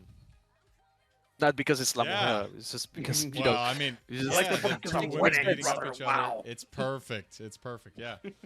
Yeah, because she's literally the smaller one of the Mm-hmm. three competitors, and And- the only way she can win is by sneaking a French twist out of nowhere, and Wait, Valkyrie just being there and distracting is quite perfect. Yeah. love that. All right, so La Mujer is your Ambition Women's Champion, and that takes us to an Extreme Rules match between Hito Gui and Harris Turner. Throughout the match, Hito Gui attempts to use a chain that he pulled out from under the ring to strangle Harris Turner.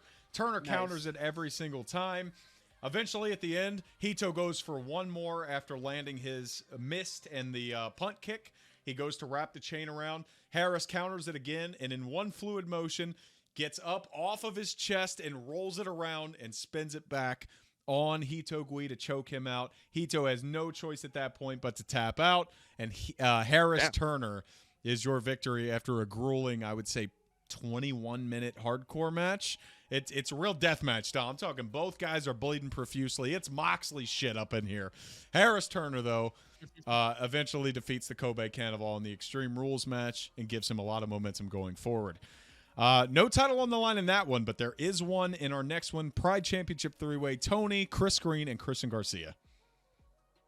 This one is a banger. This one is it's the winner of this one is challenged by Justin Jest.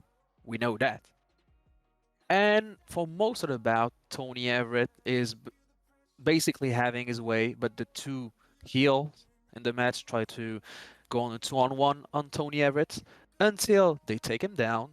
But since they're not on the same faction and same, heel shit, they start to fight each other. And while they're disputing and everything, Tony gets to rest, and Tony comes back, and he hits your Mas Fervy knee on Chris Green, and London Eye on Christian Garcia for the win. Tony Everett pins Christian. Yeah, Tony Everett wins by taking out both competitors. Damn. And pins Christian Garcia. Smash him, stack him, pin him. Tony Everett is the Pride Champion for Riot. And that takes us to a North American. Oh yeah, go ahead. Sorry. And at the end of the bout, we hear again Justin. No, we don't hear Justin Jest music. He just comes down to the ring, and they have this big face-off, and people are going crazy for Tony versus Justin Jest for the Pride title. As we did when we saw that in real life for the CCW title. Exactly. North American Championship. North American title. We had Tony. Now we got Doc. Banger to banger. Doc and Russ Cole. Two guys who know each other very well. Scouting each other's moves the whole time. Back and forth action. Doc wins with a JJE after avoiding the third alarm. Wow. After the match, straight up. Russ Cole shakes his hand, leaves. Doc gets Tobin Tista bomb by returning Tobin Frost. Oh! Wow. Damn. Okay. Tobin bombed after the match. Doc with a clean I don't even have room anymore for after the match. No, it's all right. I put it on the Control Z. I put it under the actual card here, so that's fine. All right, cool. But Doc is the champion. Tony is the champion. All is right with the world. Let's go to the International Championship here on Turmoil. You guys crowned your mid-card champions in epic fashion. This one's going to go a little differently. Max Edwards and John Carter, much anticipated rivalry, going to go back and forth. They're going to walk around the ring and stare each other down before John Carter suddenly reaches his hand out to shake Max Edwards' hand. He wants to have a good match here before it all starts. Max Edwards replies in tune. He reaches his hand out. They shake. John pulls him in and goes for a big knee. Max knew it was coming, turns it around, puts him in the back suplex position, nails the climax, pins him in 17 seconds to become the new international champion in shocking squash match fashion. John Carter. A lot of angry people on Twitter. Oh, yeah. John Carter is squashed in 17 seconds after trying to cheat to get the upper hand. He's caught in the climax immediately. And Max Edwards is your new international champion. No nonsense after the match. He just walks out, and John Carter looks quite miffed in the ring after he wakes up from selling. Nice. That takes us to the Castianity tag match. So, in order to spice things up, and things are already spicy because if Castianity loses, they're gone. But Austin Lee, before the bout, comes out, the new GM, and announced that also this match is going to be a number 1 contenders match too. Like, if For the mixed tag loses, titles match. yeah, of course, Empress and Drago Caesar are the number 1 contenders, and vice versa. So, double stipulation, double the fun. So this match is very even, but the problem is Empress and Drago Caesar are too good. They are like, it's Empress and Drago Caesar. Like Cassidy and Alexa Hayes try to do shady things, but they can't do anything about it. Anything. But the problem is, it's for Castianity's sake. And on the right roster, there's multiple Castianity members left. Chris Green, H2O, which we'll see later on. They can't do that. So, what happens is, ref bump by Cassidy Hayes. Yeah, you naturally. Cassidy Hayes. Yep. And they keep him down because referees are just like WWE. They stay down. So, the thing is, Chris Green, who just got a match, comes out. Oh, he runs down Drago Caesar. H2O comes out. Not even dressed yet. In sweaters. They just try to take out, Empress and Drago Caesar. But there's still Alexa Hayes and everything. The problem is, they try to go back and forth, and Empress and Drago Caesar are just overwhelmed. And there's a music coming from back. Is the returning Solomon Kane. Ooh. Solomon came, and H2O flies the scene before Solomon Kane gets to the ring. But there's still one member left of Cassidy who didn't lift the ring. Is Chris Green. So Solomon Kane attacks Chris Green. So they have this big old brawl, and he just, go through the crowd with Chris Green. They brawl. So Solomon Kane brawls with Chris Green. Cassidy Hayes tries to cheat his way, but Drago Caesar counters him. Empress counters Alexa Hayes, and they go jungle to jungle at the same time. He would love that much. And they put Cassidy Hayes and Alexa Hayes in the same corner, and they go to different corners. Empress and Drago Caesar. And they hit at the same time. 1, 2, 3. Cassidy is no more. Babyface wins. Cassidy has to be dissolved. No more problem on Riot. It's done. Damn. Way to get rid of those bums early on, like at the debut pay-per-view. That's a smart move. And now Empress and Drago are the number 1 contenders for the mixed tag team titles. I'm going to have to make all this shit in one of my wrestling sims, JOW or TEW. We got to see this play out. But next we have a boxing match between Jay and Spider. Bubba, how's it go down? Spider comes down, not wearing any shoes for his boxing match. Getting trash thrown at him from all angles. Mr. Sensation comes out wearing the Mike Tyson black tights, the boots. Getting ready to fuck him up. Round 1 starts. Ryu Matsumoto hits a couple jabs. And then Sensation just comes out. Left hook, right hook, left hook, right hook, beating him down like a gorilla. Mr. Sensation wins after a first round knockout. Ryu Matsumoto is scraped out of the ring. That makes sense. And Sensation fires his ass on the spot.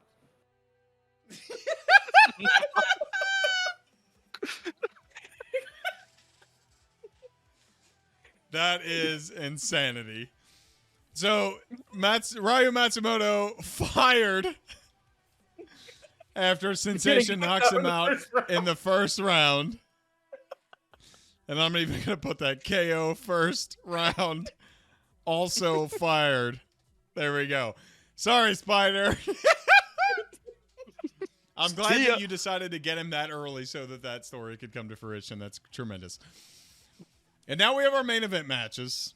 We have the Turmoil World Championship between Nate Ortiz and Rex. With Rex and Nate Ortiz, they go to battle and they have a typical main event match. You would expect a Nate Ortiz and Rex match to go about 20 minutes or so. With Rex almost nearing victory, he hits a huge knee, a huge lariat, a big kick out from Nate Ortiz, and he's ready to deliver Scum City Limits when he hears the same thing that we heard earlier tonight. Ooh! And Rex, he turns for a moment, but doesn't let his focus leave Nate Ortiz. Unfortunately, he probably should have, because running down the ramp is Casey Barrett. Casey Barrett sprints down the ramp and grabs Rex by the ankle. The referee catches it and runs to the apron and says, "What are you doing here? You're not a part of this match." Ejects Casey Barrett immediately. In the fracas, Nate Ortiz delivers a testicle-shattering low blow to Rex. Bounces off the ropes, not once, not twice, but 3 times, and delivers a spear to Rex. Picks him back up, doesn't even go for the pin, hits an Ortiz Express. 1, 2, 3. Nate Ortiz is the Turmoil World Champion over Rex. Casey Barrett slides into the ring. Nate grabs him by the hand and throws his hand up. And that's when you hear, "Countdown!" And then Kid Ego's theme plays. He comes by himself up on the stage. And that's when he stops and is immediately flanked by his own groupies, Elliot Parker and Talos. Elliot Parker and Talos follow Paul Pugh down to the ring. They slide into the ring. Nate Ortiz and Casey Barrett on one side, Paul Pugh, Elliot Parker, and Talos on the other side. They stare down each other. Nate holds the title high in the air. No physicality, but that's how the show goes off of the air. Crazy, crazy nonsense. And then we immediately cut to the Riot World Championship match between H2O and B17. Wow. Is this... Wow. That's crazy booking on Turmoil. Obviously, the champion going to this match is H2O. I will keep that simple. He's been a champion for just basically OCW to this day. The returning B17, what a menace. And the problem is H2O got ran in the last match, and Cassiani is no more. He's all over the place. He doesn't know what to do. He's like lost. H2O is crazy, but he just doesn't know what to do, and he gets beaten down by B17 a lot. Like a lot. And he doesn't have a comeback. Until he does, sorry. Because B17 goes for his elbow. But as you know, his elbow never connects. Never. It doesn't connect with his elbow. The problem is the ring rust of B17 taking its toll on his elbow, on his knees. So the more the match goes, the more little injuries start to shape up for B17. The problem is H2O is still an active competitor. So H2O catches him. 1 riptide, 2 riptide, a back of the head riptide, 3 riptides, a last shot, Ocean Breeze, basically. Yeah. Yeah. B17 kicks out. The crowd goes What? wild. 4 finishers. Yes. Oh, geez. 4 finishers. But Oh, he's H2O definitely goes in New crazy. Japan mode right now. Oh yeah, but in classic New Japan style, when someone kicks out of many finishers, he gets put down immediately afterwards. Yep. Yeah, get up, Riptide, no more Riptide this time. Cover 1, 2, 3. H2O against all odds retains against B17. And no interventions, just pure heats at the end of the show. I don't want these people to be happy about the result. They go home without a smile. Hey, No they had plenty smiles of for smile. you. They had Justin Jest, Tony Everett, Terry the Tourist. They had Cash Unity losing, and they're gone. But H2O is still champion. I like that. Yeah, I like that a lot. Drago, the Ambition World Championship, Iron Man match. Oh man, a lot of these ideas, you guys kind of said them, but Quartz versus Colin Locke rematch, so long in the making. These two guys go at it. They shake hands beforehand. It's back and forth. Quartz starts to dominate, but can't seemingly put Colin away. The clock is ticking. No one has scored a fall. It's still 0-0. We're down all the way to the last 30 seconds. Quartz hits an avalanche Black Phoenix. We're in the last few seconds. 3 seconds left. 1, 2, kick out by Colin. The timer expires. We're at a draw. Oh, The GM comes out. GM Mellon says, "This is bullshit. We want a winner. number one bullshit. We're going into sudden death." Quartz can't believe it. Colin's barely conscious. Quartz goes for another Black Phoenix. That's blocked. He knocks Colin down. He distracts the referee. Referee looks the other way. Oh my God. Quartz undoes a turnbuckle. Smashes no. Colin's face in the exposed turnbuckle. Black Phoenix. 1, 2, 3. It's over. Colin is bleeding profusely. Wow. Quartz holds the title up high. The crowd doesn't know what to think. Finn. I love how each of our main events are just fucking heels going ham on baby faces. I know. Nobody leaves happy. You can buy all 3 pay-per-views. And all 3 of them are Spider disappointing. get his ass whipped, all right? That's true. I think that's all of us did that. We had the main event was so disappointing, and the co-main was this like over the top, super like cathartic thing. Right before you're disappointed in the world title. Because when I heard you guys' ideas, I'm like, shit. That is so funny. Quartz turning heel. I just put in parentheses, I am the storm that is approaching. Because that's basically all it is. Oh, man.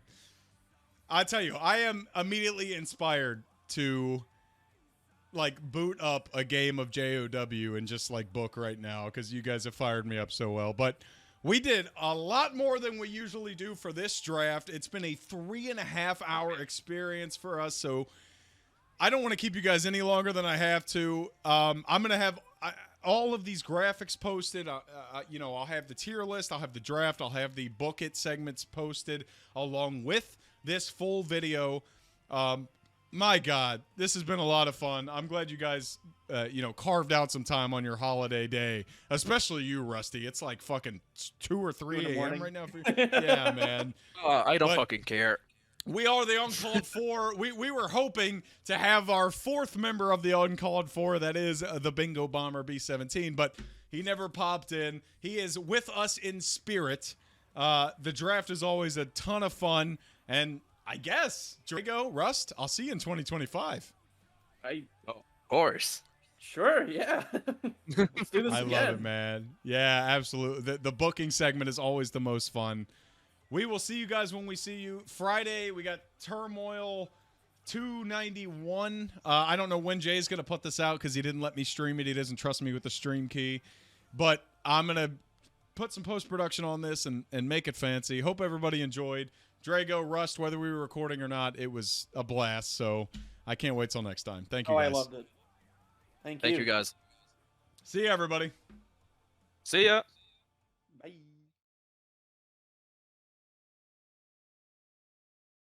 So that was the booking challenge, the tier / OVR list, and also the draft. that was probably longer than the pay-per-view, but it was enjoyable. Oh my god, I hate everything, but we've learned a couple of things. Number one, when these three are in charge, the fans don't get to be happy ever. That's the first thing. And number two, we learned that you son of a bitches don't know how to properly rank for the new video game. Kenny Omega having that. So that was the uncalled for, as I called them today, CQP3. My name's JCS. That was the tier list booking challenge and the draft. So we'll see you when we see you. We'll see you on Friday. This will be available on within the next couple of days on our YouTube page, which is youtube.com/OCWFED TV. So thank you so much, and you have a wonderful, wonderful evening. Take it easy.